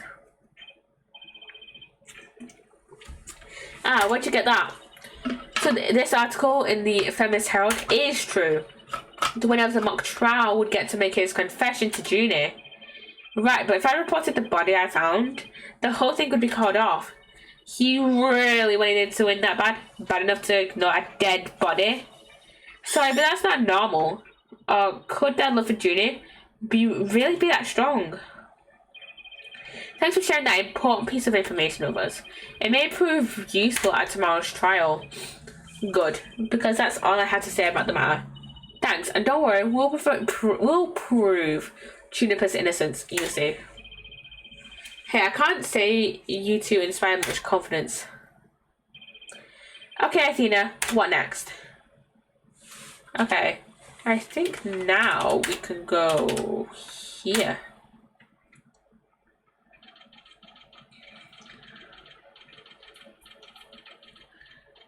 And when we're at the maintenance area. So this is the maintenance area. Let's see. During the mock trial, Prosecutor Gavin said that the art room is right above here on the 3rd floor. And that the body was dropped from there onto a high jump mat from the storehouse, which is there. Right, and then he claimed that the body was transported to the stage in a ball court. And then, there's someone else here. Hey, it's Robin. Wow, you scared the crud out of me. Yikes, right back at you. So what are you doing here? I'm working out so that I can become strong enough to save Juniper. But I'm so worked up, my training brace is almost breaking at the seams. Oh right, the girl you let got arrested, so you're psyching yourself up to rescuing her? Yeah, because I'm the manliest of manly men. That's why I work out with my manly brace. And so I hear some discord in that manliest of men's voice of yours. I don't mean to be rude, but can't you talk without shouting? Sorry, I'll try not to shout so much. If at all possible, that is. Which is not at all possible by the sad bit. So do you mind if I ask you some questions as Junie's lawyer? No problem. Ask away. Keep them coming, man. Ouch. My ears ache already. Robin, could you tell me a bit more about yourself? You want to know about me? I'm a second-rate member of the Fine Arts Club. The Fine Arts Club? Okay. looks like the broken pottery or plaster. Maybe this is the source of that noise we heard. There were supposedly 2 statues on the scene. I seem to recall hearing that a co-ed from the Fine Art Club had made them. 2 big banners and a pair of wicked statues. This is just an illustration, but it's not half bad. Wicked statues? Wait, are these supposed to be you and Mr. Right? Bingo, Fräulein. And they were so big and magnificent too. What a terrible waste. Say, did you create those stage statues by any chance? You bet I did. Both of them. Put my blood, sweat and tears into those things, man. It must have been terrible seeing them all smashed up like that. Nah, I couldn't face Professor Court if I'd let something like that get me down. What do you mean? Professor Court was the Fine Arts Club advisor. She was all about truth and beauty, man. She always said the only good result is the truth, and only lawyers who seek the truth through the legitimate means produce worthwhile results. Yeah, I'm totally on your guys' side. She must have been an incredible woman. Yeesh, and you call me loud when I practice my codes of steel. Okay, let's ask him about the murder. Ah, man, why did I have to take the prosecutor course? I mean, how am I supposed to save Juniper if I'm studying to be a prosecutor? Don't worry, I'll clear Judy's name. You'll see. The 3 of us had a dream. We thought we'd make it happen together. Prosecutor, lawyer, judge. The 3 of us would hold fair and honest trials. The dark age of the law? Ha! We're going to put a nail in its coffin, man. Wow, you guys swore to do that? But no, that stupid school rule had to ruin it. School rule? Which one? Anyone with a prior conviction, no matter how minor the offence, they won't be allowed to graduate from this stupid, holier-than-thou school. A tough legal academy with even tougher rules. Julie will never become a judge unless I can prove her innocence. And if I fail, the 3 of them will never realise their dream. It's like someone put pressure on my pressure. Well, I think I've talked to everyone who is somehow linked to the case. Okay, maybe it's about time we wrapped up our investigation. Oh wait, we haven't met with Junie yet. Yeah, you're right. Let's head over to the detention center. Let's go then. Let's go, detention center time.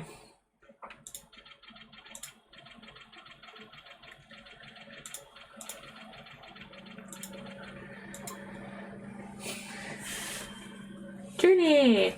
Thena, thank you so much for coming. She called me Thena like she used to. Maybe she's finally letting her guard down. Judy, the crime's unfolding exactly like your script. Any idea of what's going on here? They wanted to make it fair, so the script was kept secret until the day of the mock trial. And the only people who knew the details were Professor Court and I. Nothing we haven't heard already so far. However, yes? What is it, Junie? Well, there was this one article in the school paper. You mean this one? It's more like a tabloid piece than a newspaper article, if you ask me.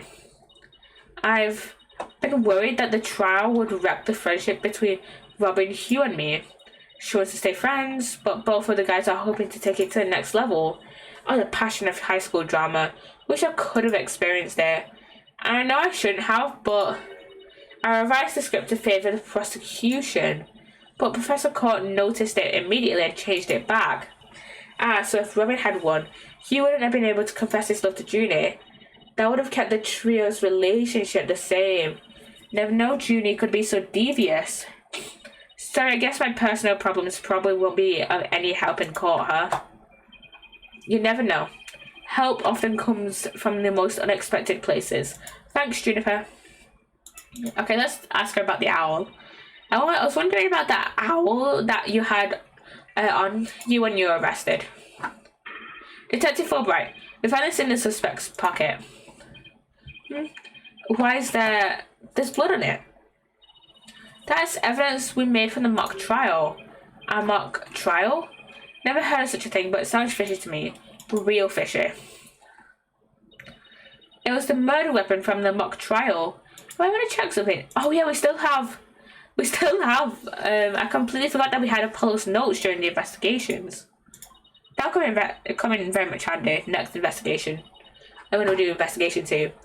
Professor Court and I were prepping it in the art room until the day before the trial.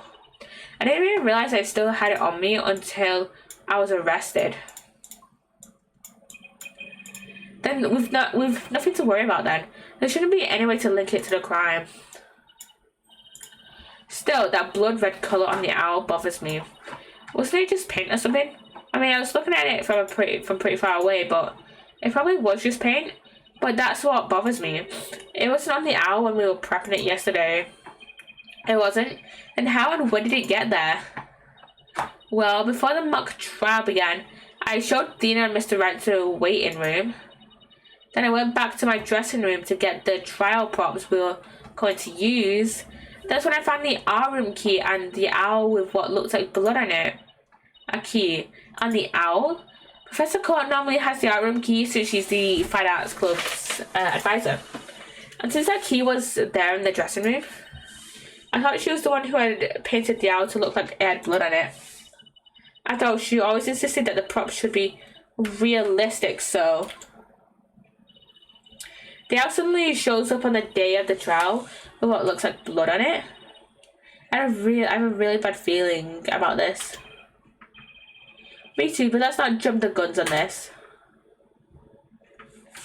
Let's ask about the mock trial prep work. You and Professor Court were busy preparing for the mock trial together yesterday, right? Was that the last time you saw her? Yeah, I left school at around 6. Did you notice anything different about her? No, I didn't notice anything out of the ordinary. She looked and acted the same as always. I would have never guessed she'd ended up like this. It looks like we're about out of time. Thank you for coming to see me. We'll do everything we can to prove you innocent tomorrow. I know, and I believe in you, Tina. Well, I should go now. Bye. Okay. Guess that's the end of this investigation. Is she gonna be alright? She's like a shadow of the girl we met back at the academy. That junior I knew was always like that, a little weak and sickly. But the fact that she's lifted her facade shows that she trusts us. Even still, what is it? Well, when Junie and her 2 friends were talking about their friendship, I sensed some discord in their hearts. Seriously? Yeah, but it was really faint. I might have been mistaken. There's no reason to doubt their friendship, is there? Maybe. Probably. Don't worry, everything will be fine. Fine. You and Juniper are friends, right? You know that friend I mentioned to you earlier? Well, get this. Whenever something's troubling one of us, the other can just feel it. That's real friendship. I suppose you're right. Might as well forget about that and concentrate on the trial. Yep, tomorrow's a big day. Let's sort out what we know so far. Okay. The victim, Professor Constance Court, was murdered in the art room on the 3rd floor. Then her body was moved to the outdoor stage in the quad. Also, the location where we found the body was just as the mock trial script described. I wish those were the only similarities they shared. What do you mean? What I mean is the scripts in this case are exactly the same in almost every respect. So it follows that the actual trial may very well unfold just like the mock trial did. Oh no! The mock trial ended right before the prosecution was about to win. But that's not gonna happen. This time, Junie will be declared not guilty. Of course, I intend to get our results the honest way. We can do this. We'll be fine. After all, I have a pilot and he's the king of being fine. I need a stretch. Jesus Christ. To be continued. I will try and get as much as possible done in the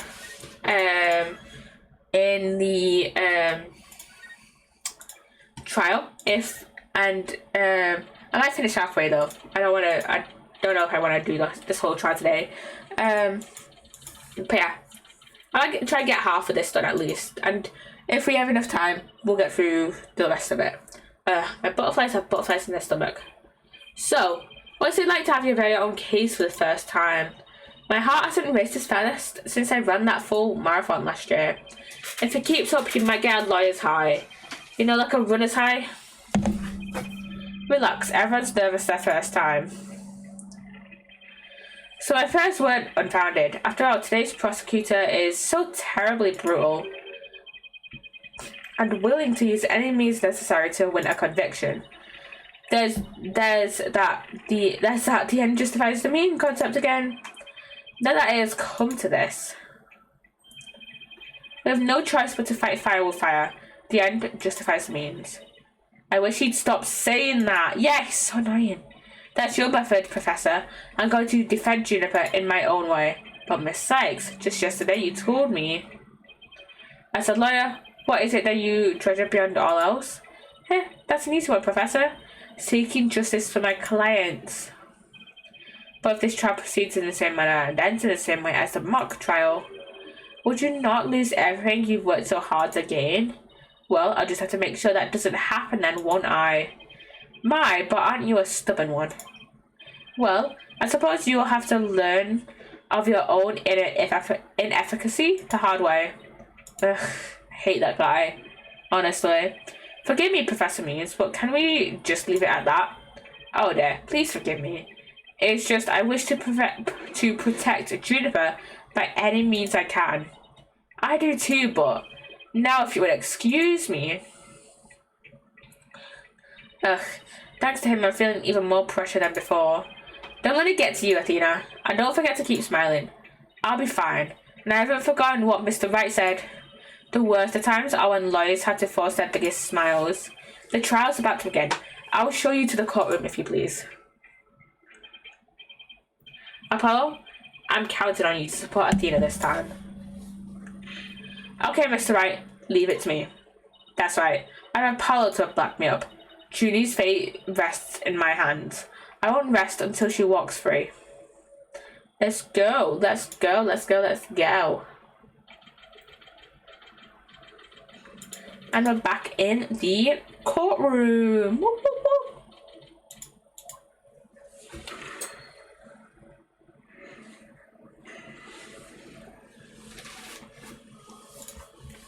Alright. Court is now in session for the trial of Juniper Woods. Athena Sykes, defense team leader, is ready, Your Honor. That didn't sound very confident. You sure you're okay? I'll be fine. Your boldness. I know, as usual, want me to deliver the opening statement. This case is crystal clear, as you no need to explicate any further. Now, summon the witness. Is there something the matter? Please do share your boldness.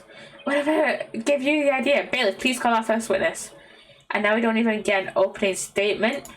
Ugh, Blackwell, come on. Okay, we've got Fulbright. Detective Fulbright. He and Professor Blackwell have become quite the team.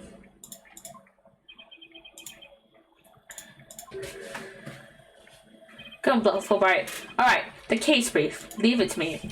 Yes, let the detective in charge, everyone's favourite friend of justice, explain. What was that just now? It's just like he and Blackwell are totally in sync, yeah. But I don't think they're capable of mind melding, if that's what you're thinking. They probably are, if I'm being totally honest. And why is it not picking up my Spotify? Why is it not picking up? Let me try and get it up. There it is. It's picking up now. Alright, Detective Fulbright, would you please explain the case to the court? Professor Court's body was discovered on October 24th at approximately 2:30 p.m. She was murdered with this owl I have here. The victim's blood and the defendant's prints were both discovered on it. Aha! What about the arrow?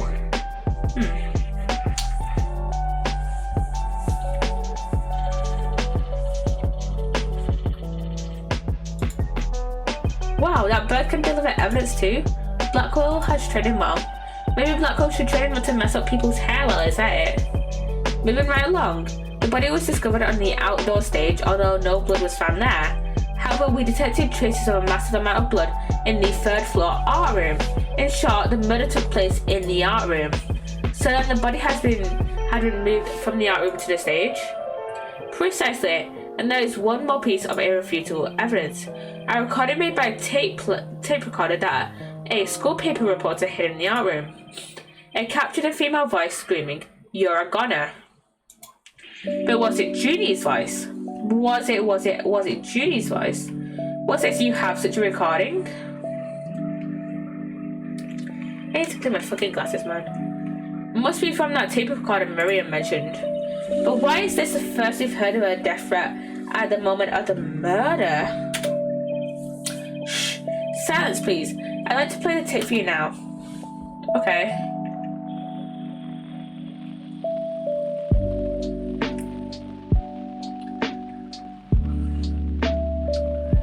You're gonna. Okay.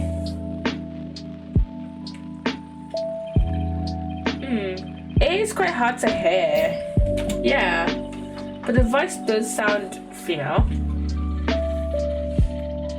Okay, the tape recorder has been added to our court record. The noise and low volume of the voice have made voice print analysis all but impossible. Then you haven't identified the voice as belonging to the defendant. Not so fast. After all, voice print analysis isn't everything. The victim was killed at night, then discovered in the afternoon the next day. The question is, when was the body moved? Interesting. Oh, I know. It could have been moved in the middle of the night when no one was around. Sorry, but no. The campus was full of students that morning, however no one reported seeing the body. That means the body was moved sometime before the mock trial when all the students and the faculty were gathered in the lecture hall and the rest of the campus was empty. It was during this time Hugh O'Connor, one of the mock trial participants, found the body.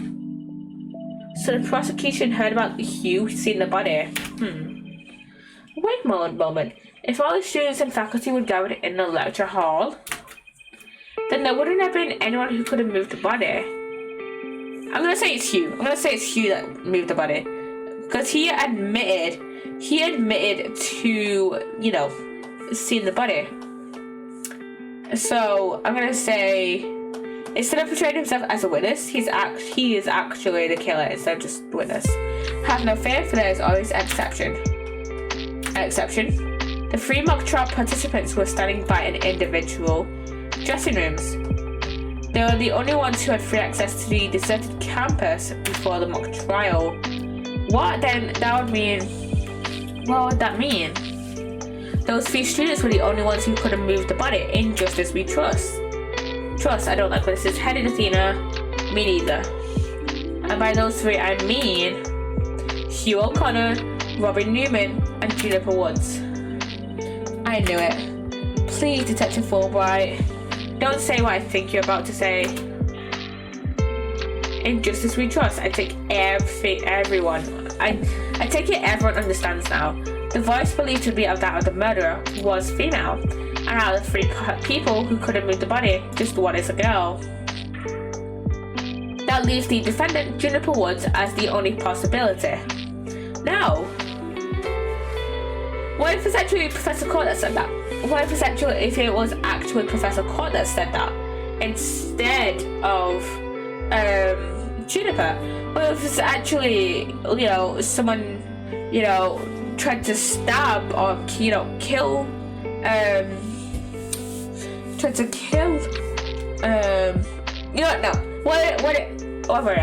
what if Professor Court tried to kill someone, was the one that screamed, "You're a goner," but this was really just a kill in self-defense.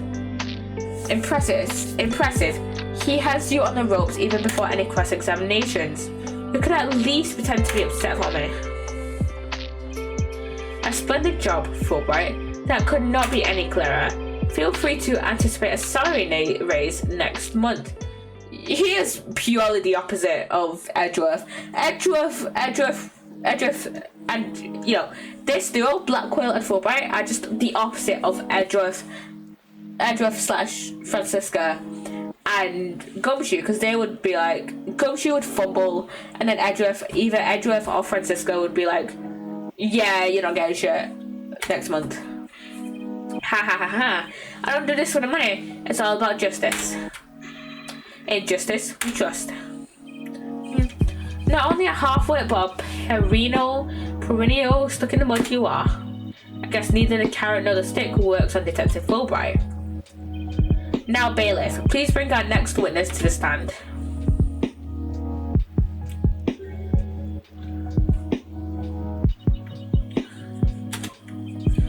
So, our first witness is a cardboard box.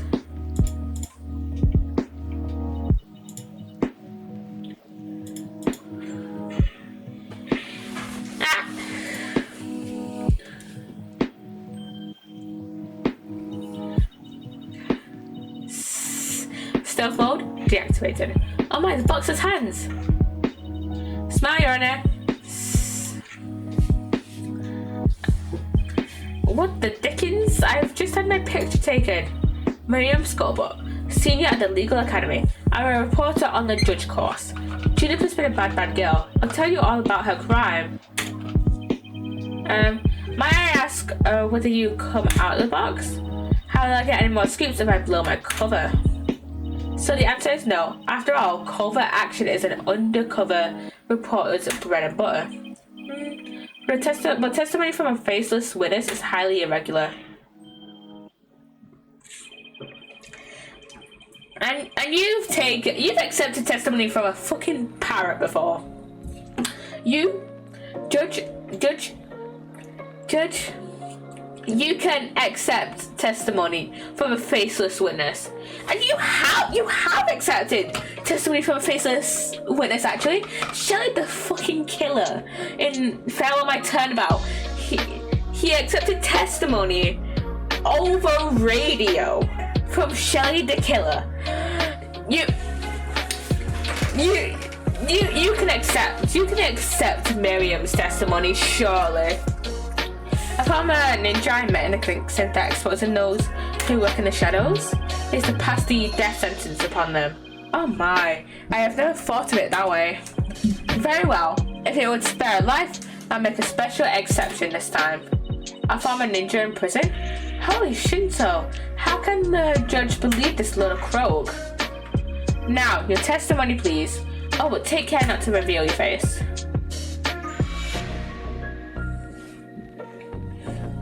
The similarity of the case and the script. The murder happened exactly like Juniper's mock trial script. Up until the mock trial began, only Professor Court and Juniper knew the script's contents. Although Professor Court's sudden decision not to use the script sparked Juniper's murderous rage. Juniper had to be the killer. She has a motive and the murder is just like her script. The murder is just like her script. Could such a thing be true? Compare the script to the murder case and the crime scene photos. Then you'll see. Let's have a look at the script, mock trial script. Body with a protruding arrow was found in the quad. Murder weapon was actually an owl. Arrows inserted as a ruse. Actual murder scene was the art room. Body was dropped from third floor art room to maintenance area. Mat laid out to cushion the fall. Ball cart from storehouse used to move body. Archery club's room had a good view of the quad. The body was moved to the quad to make it look like an archery club member had shot the victim with an arrow. Things to prepare. Owl buy with school festival funds. Arrow if I borrow one from the archery club, it could give away part of the script's plot. Sweatsuit. Victim's outfit will be a red one from the prosecutor's course. But she was wearing a green one. She was wearing a green one, wasn't she? She was wearing a green one. And we have this as well. That Judy was supposed to wear. Pink inside of costume with fluorescent paint.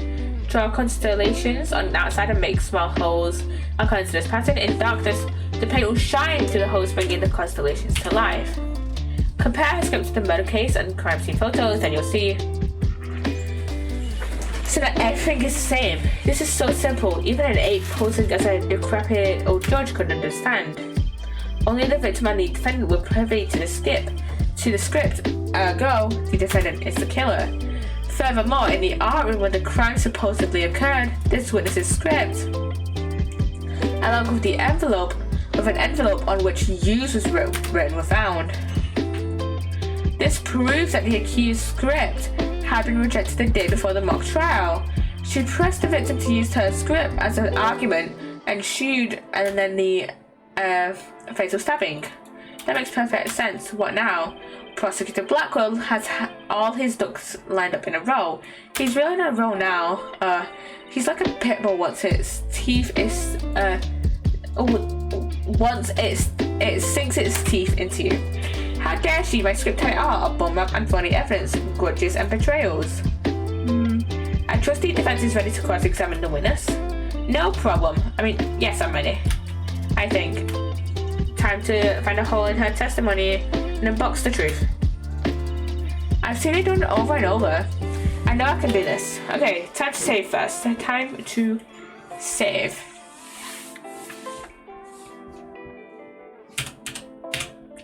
Okay, options, save. There we go. I think I know which one to...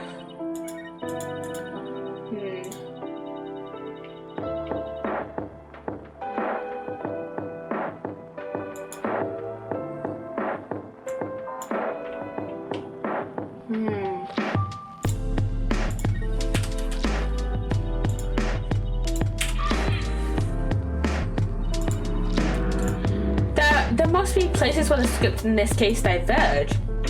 Don't sweat the details, that kind of stretch will give you wrinkles. Who cares? I'm not worried. My skin is as fair as silk. Indeed, you are quite fair. Fairly desperate. Shut up, Blackwell. What'd you just say? Ha, Blackwell really turned that one around on you. He started you on. Hurry up and think of a clever comeback. Wow, easy there, Tina. Now, you listen to me. The two cases do indeed have their differences. For one, the stage hadn't yet been erected in the mock trial sample, and in the actual case, there were signs indicating the victim's wrists had been bound. But such differences pale in comparison to the host of similarities. In any event, replicating a crime without knowledge of the script is an impossibility. Looks like I won't be passing this off as a coincidence. What a total burn. Try it again, why don't you, Upon Woods? Okay. Let's press this statement. Somebody could have stolen a peek beforehand. I don't think so. I mean, I tried any number of times. Shame on you, Miriam. But that crafty she-devil Juniper has eyes in the back of her head. What chance does your average person have if an undercover reporter like me failed? Interesting point. Still, Miss Scuttlebutt, won't you get into trouble later for admitting to such underhanded tactics? I plead entrapment. How is you blurting out your own crime entrapment? But you haven't scooped me yet. They're all set to use Juniper's script. What do you mean? What do you mean? How do you know that Professor Court wasn't going to use her script? There in the art room where the heinous crime took place, an envelope marked to use and Miriam's Scuttlebutt's script were found. Evidently, the script was going to be used. That was going to be used belonged to the girl in that box over there. It's only natural that my script would be accepted and hers rejected. I introduced all sorts of brand new concepts, including bribery and false evidence. It was a cutting-edge script portraying a courtroom battle in the dark age of the law. I can't help but feel Professor Court went out of her way not to use it. But Juniper, she used some devious, underhanded tactics to get her script chosen. That's why her script and not my masterpiece was used in the mock trial. How's that for an explanation?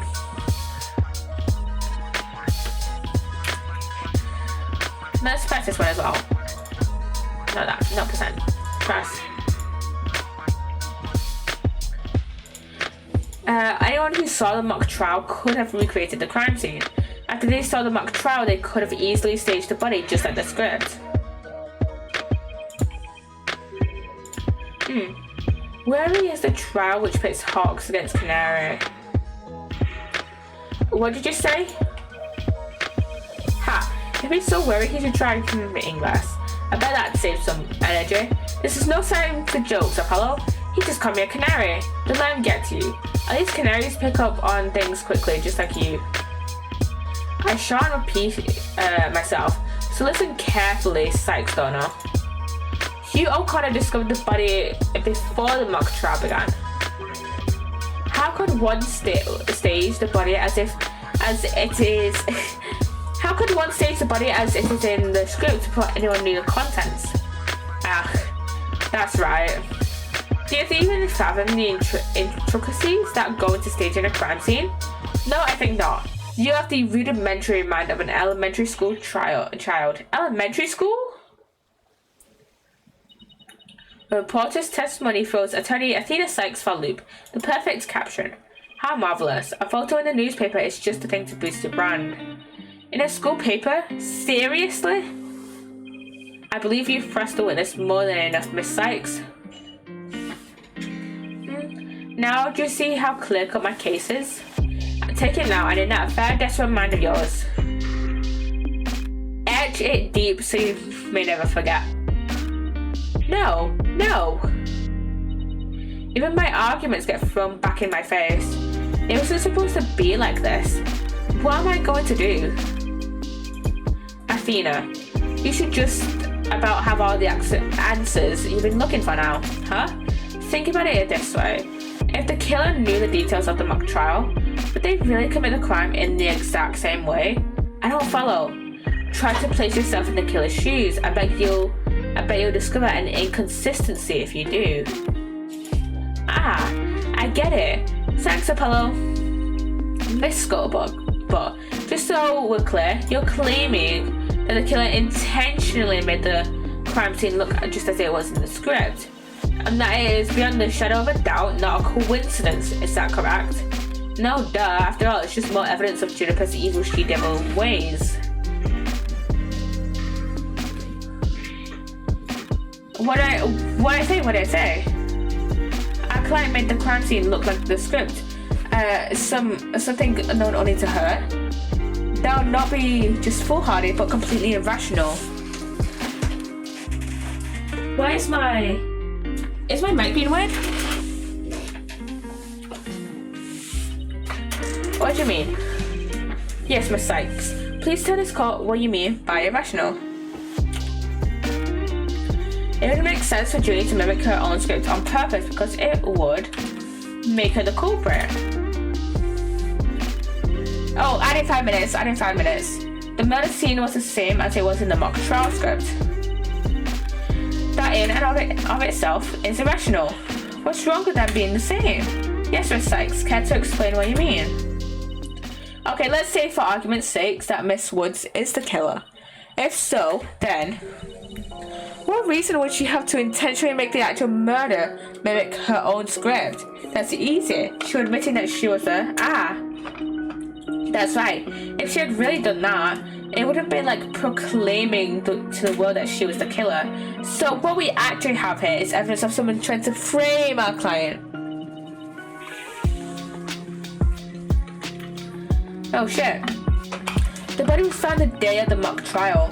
In short, the day the details were revealed. So it would be completely inconceivable for the murder to go exactly like the script. Don't let it go to your head just yet. It would seem Justice Donner's comrade in arms has finally drawn her sword. However, the blade is dull and it shall remain so until you master its use. Enough with the stupid sword metaphors already. There is a perfectly good reason for the inconsistency of which you speak. Reason? What reason? Must I spell out everything? You are what people today call high maintenance. The accused had intended to stop the mock trial, and in that event, Neria's soul would have been the wiser to the similarities of the case and script. No, the mock trial was only stopped after the body was accidentally discovered. Our witness here had also discovered the body. In fact, she was led to our dearly departed professor by the accused herself. What? Miss Scuttlebutt saw the body too? Precisely, and with the discovery of the body, the mock trial ought to have been cancelled. Wait, so you didn't call the police? Nope, I kept it secret for my big scoop. You can't do that! I made her pay long and hard penance for her sin. Did I not, my little box top? Compared to the work of a war correspondent, the sheer terror that was. So... okay. Jeez, I wonder what the twisted samurai did to her. Block off all the holes in her box. And spin her like a top while Detective Fulbright cackled in delight. That sounds more nauseating than scary. Enough jabbering. Witness, continue your testimony. Sure thing, Mr. Samurai. I'm ready to finish up that she-devil. Okay, another witness testimony. Let's go. What she saw. I snuck into Juniper's dressing room while everyone was in the lecture hall. Juniper had changed into her stage costume. I asked her, what are you doing? When suddenly she fled into the hallway as if she wanted me to follow her. I followed her all the way to Professor Court's body. She led me right to it. I'm positive it was Juniper because she was wearing that costume she had made.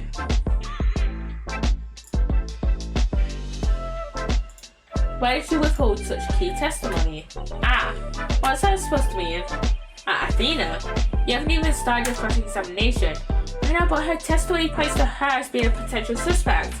Well, I don't think Professor Blackwell is. No way, I bet he's already thought of that. Why did I say Professor Blackwell? I meant prosecutor. The witness left the lecture hall to sneak into Miss Wood's room before the mock trial. That means she, too, could have moved the victim's body. The prosecution's claim no longer has any ground to stand on. Help! Now, no need to ruffle your own feathers so. When you squeak like a little brat, it agitates you, Tucker. Do you want him to peck your eyes out? No thanks. You listen here. The witness has a perfectly good alibi. Oh yeah, I do. Around the estimated time of death, I was at undercover reporter class. It's right near my home. Undercover reporter class? The proverbial rug has been pulled from under you. The witness could not be the killer. The defense must look before leaping.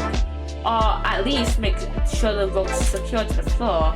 I tried to warn you. Oh. Well, there ends the cross-examination. Let's allow the witness to step down. I just started soon in a minute. I just started soon. No, wait a minute. The defense has no right to cross-examine the witness after that little spectacle. For whatever a man is sowing, he will also reap. Why can't I say you reap what you sow? Very well. If the cross-examination is over, I suppose the witness may go home. Perhaps spend some time in her lovely box and recover from today's stressful events. Don't you worry about me, Your Honor. There's no rest for the wicked, or journalists either. My third eye is always eyeing a scoop. I just in progress. Okay, I think I'm going to do this testimony and then this cross-examination. Then I'm going to end stream and do the mood matrix and last cross-examination on Sunday.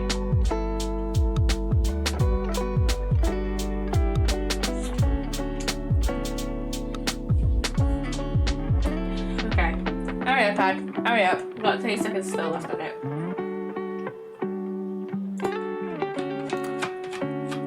My app has been weird lately. One of them just does not work at all. So, yeah, that's fun. Oh yeah, I started editing. I made an edit on my iPad earlier, and I was so confused on how I should do an aspect and how the aspect ratio. How I was gonna start the aspect ratio, but I managed to sort it out. And I'm in the middle of the one as well that I'm gonna post when I next charge my iPad. Welcome back, everyone. By the way, she's always eyeing a scoop. Well, back to the trenches. Bye-bye. Now get back here. Let's do our cross-examination. No, so fast, Miss Scuttlebutt. At Apollo. There's just one thing I'd like to ask. Did you take a picture of the victim's body, and if not, why not? Well, that is no. I didn't take one. Well, that's strange. Why wouldn't you take a picture if you're already eyeing a scoop? Did you or didn't you really see the victim's body?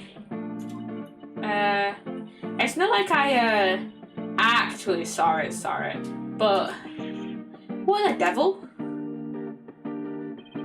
Did you hear that, Your Honor? The witness didn't actually see the body. That completely overturns the prosecution's claim that the witness was led to it. Just a stunner, you dare best yell at me again? Yes, he does that. Nice try, but I wonder. So if I didn't see the body, the fact remains that Juniper led me there. Feast your eyes on this. That's not Juniper. What exactly am I looking at here? It's a crucial moment for I'm frozen in time by my third eye. I've also clearly shown Juniper Woods. No, it's not. No, that is not Juniper Woods. Why did you not tell me this? It's a shocking scoop, but I was saving for just the right moment. And that'll be right now. And that'll be now, right here in court. Surprise. What I do? All journalists keep their scoop secret until the right moment. She's pretty brave for hiding it from Blackwell like that. Or pretty stupid. Well, this is an unexpected turn. Athena? About this picture. See how it only shows the back of the subject? So then... Right, who knows whether this photo shows Juniper in the first place? A completely irrelevant point. What is relevant here is there was someone who did try to lead the witness to the body. Take a gander at this. The route by which the accused escaped. The witness pursued the accused this way after she fled the dressing room.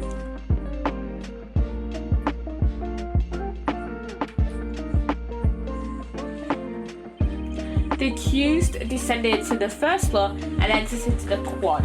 Then what? Caught and greeted. Then I tripped and fell. Caught my knee on my own box. She stayed under a box even while running after someone? Sounds difficult. Recall that the body was already there, for Hugh O'Connor had already seen it. She was trying to show someone the body because she wanted to stop the mock trial. But if the facts had changed, that's all the more reason to cross-examine the witness. Your defense has a point there. Very well, you may proceed with your cross-examination. It seems Justice Donald has saved your pretty little hide, Missy. For now at least. And why isn't it picking up? Apologies this. Ooh, guess I pulled that off somehow. Thanks, Apollo. You're a lifesaver. Incidentally, my compliments to the witness for her very fine box. It is primo cardboard, lovingly slipped from among many. Tell another lie or hide another fact from me. And I shall put it to the torch. Please, anything but that. I think it would be more eco-friendly to recycle it, but that's just me. Alright, Miss Sykes, you may cross-examine the witness. Cross-examination time.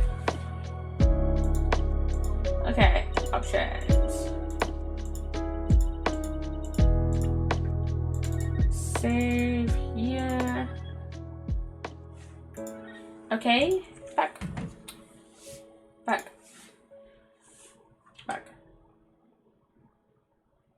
Has my iPad died? I think my iPad has died. Oh my god.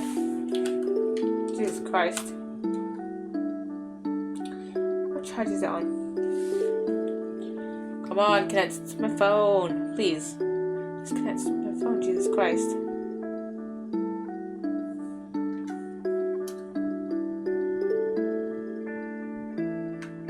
My iPad's died on me. Jesus Christ. I'm trying to check my audio quality on stream.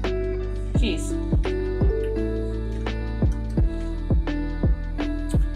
This has become a disaster of a stream, technologically speaking.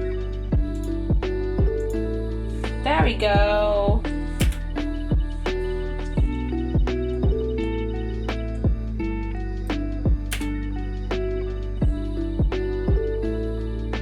Okay. I think my AirPods have died. I think my AirPods are just completely not working for some reason. So yeah. For some reason. Yeah, I can. Audio is fine on my phone. Yeah, this is not Juniper. This is definitely not Juniper. So let's present this. Hopefully my audio stays fine for the rest of the stream. Miss Scuttlebutt's sole basis for identifying our client as the figure in the photo is the fact that it shows someone in Miss Wood's stage costume. Well, it is Juniper's costume, so that must be Juniper in it. It's clear cut. No, that's why you're completely mistaken. What? This is a design drawing of our client's stage costume. Oh my wow, wonderful creation. The constellations are extraordinary. I'm glad you noticed, because those stars are precisely what's important here. In the drawing, there are constellations all over the outside of the costume. But there's not a single star on the costume in this photo. Oh, then that means, what exactly? Your Honor, there are no other blue costumes at the scene, which leads me to believe that the figure in the photo was wearing our client's costume inside out.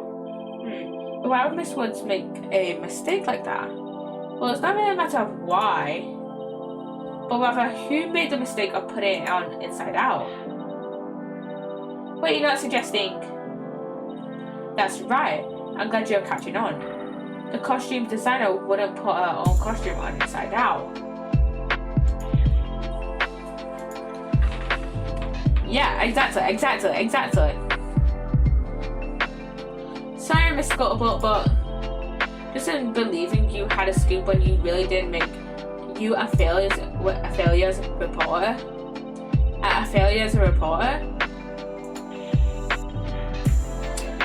Kind of, I guess. Kind of.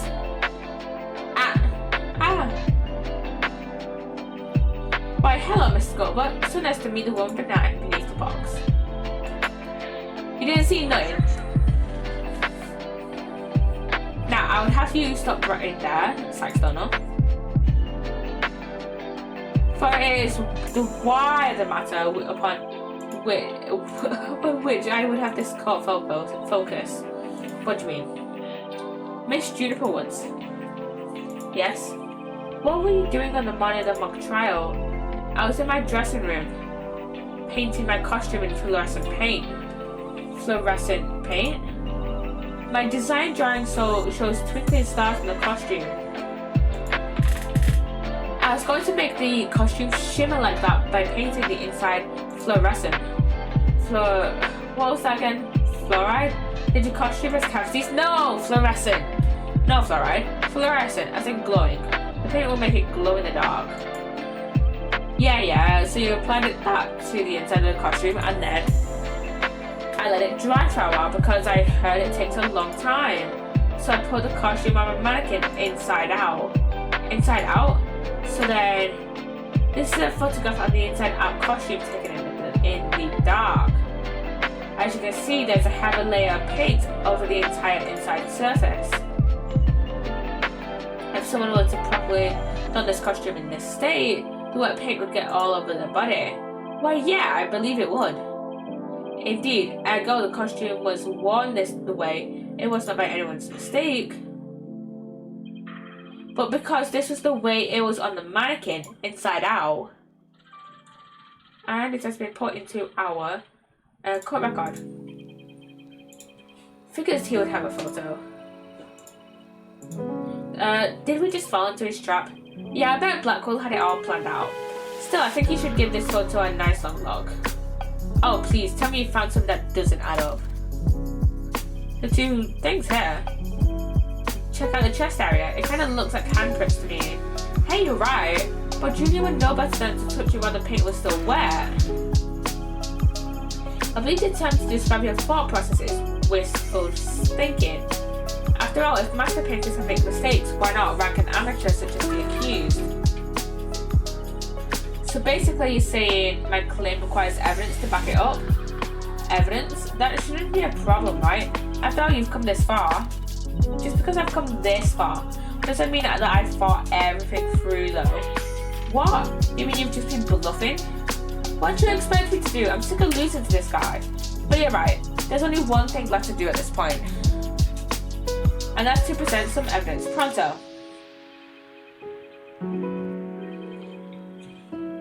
A showdown, is it? I gladly accept. The fluorescent paint must have stuck to the hands of whoever touched the costume, and that paint should glow in dark places, so I just need to carefully check every last piece of evidence. This piece of evidence shows who touched the costume.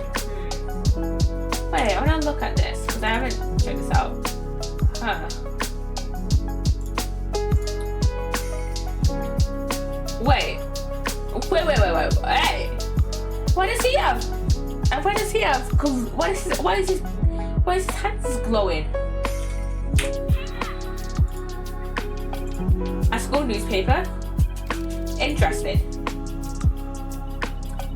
Take a look at the photo where the lights are dimmed and the spotlight's on Miss Woods.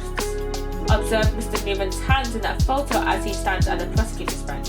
As you can see, it's glowing just like Miss Woods' fluorescent paint. It is glowing, quite brightly I might add. But why would he put fluorescent paint on his hands for the mock trial, you may ask? The answer is he wouldn't. Not on purpose. It got there when he put the costume on. That means... What again?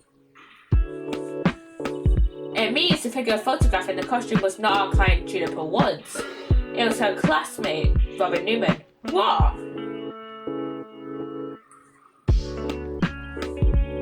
To think you are actually able to prove that. Well, you never know what's going to happen next. That's the thrill of the courtroom. So then, does that mean that Robin is our man? Well, that's certainly how it looks. Very well. Robin Newman it is. He is here in the gallery, I trust. Show yourself. I challenge you to a duel. Guessing he's going to present some witness testimony then. Here he is. Will the witness please state his name and occupation? I'm Robin Newman. I want to become a great artist. I practice day and night. Yeah.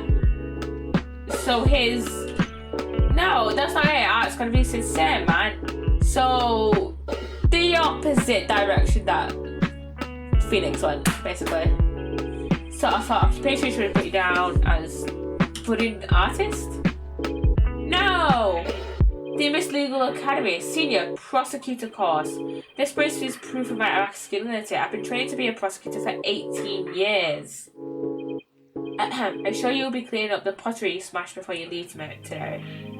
Oh man.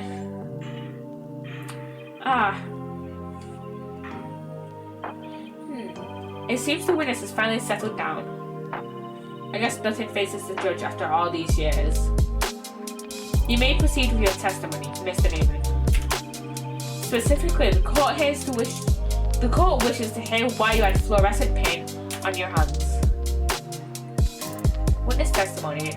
And chat, I'm gonna leave it there. We've already done about half of this trial already. And I'm probably going to leave it there for now. And double save, because why not? But yeah, we've done about half of this trial already. And I'm going to do the next half on and that is I need to delete that. But yeah, I'm gonna underrated. I need to put that one underrated as well.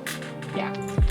I'm gonna rate someone. I'm gonna rate somebody. But yeah, I'm gonna finish the next half of this trial on Sunday. And yeah, hope you've enjoyed this stream. And I shall see you guys later. I'm going to go raid. I'm gonna go raid Scooby. I'm gonna go raid Scooby.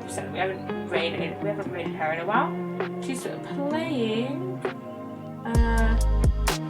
Her and one of our mates are playing the Resident Evil 4 remake, which is, you know what,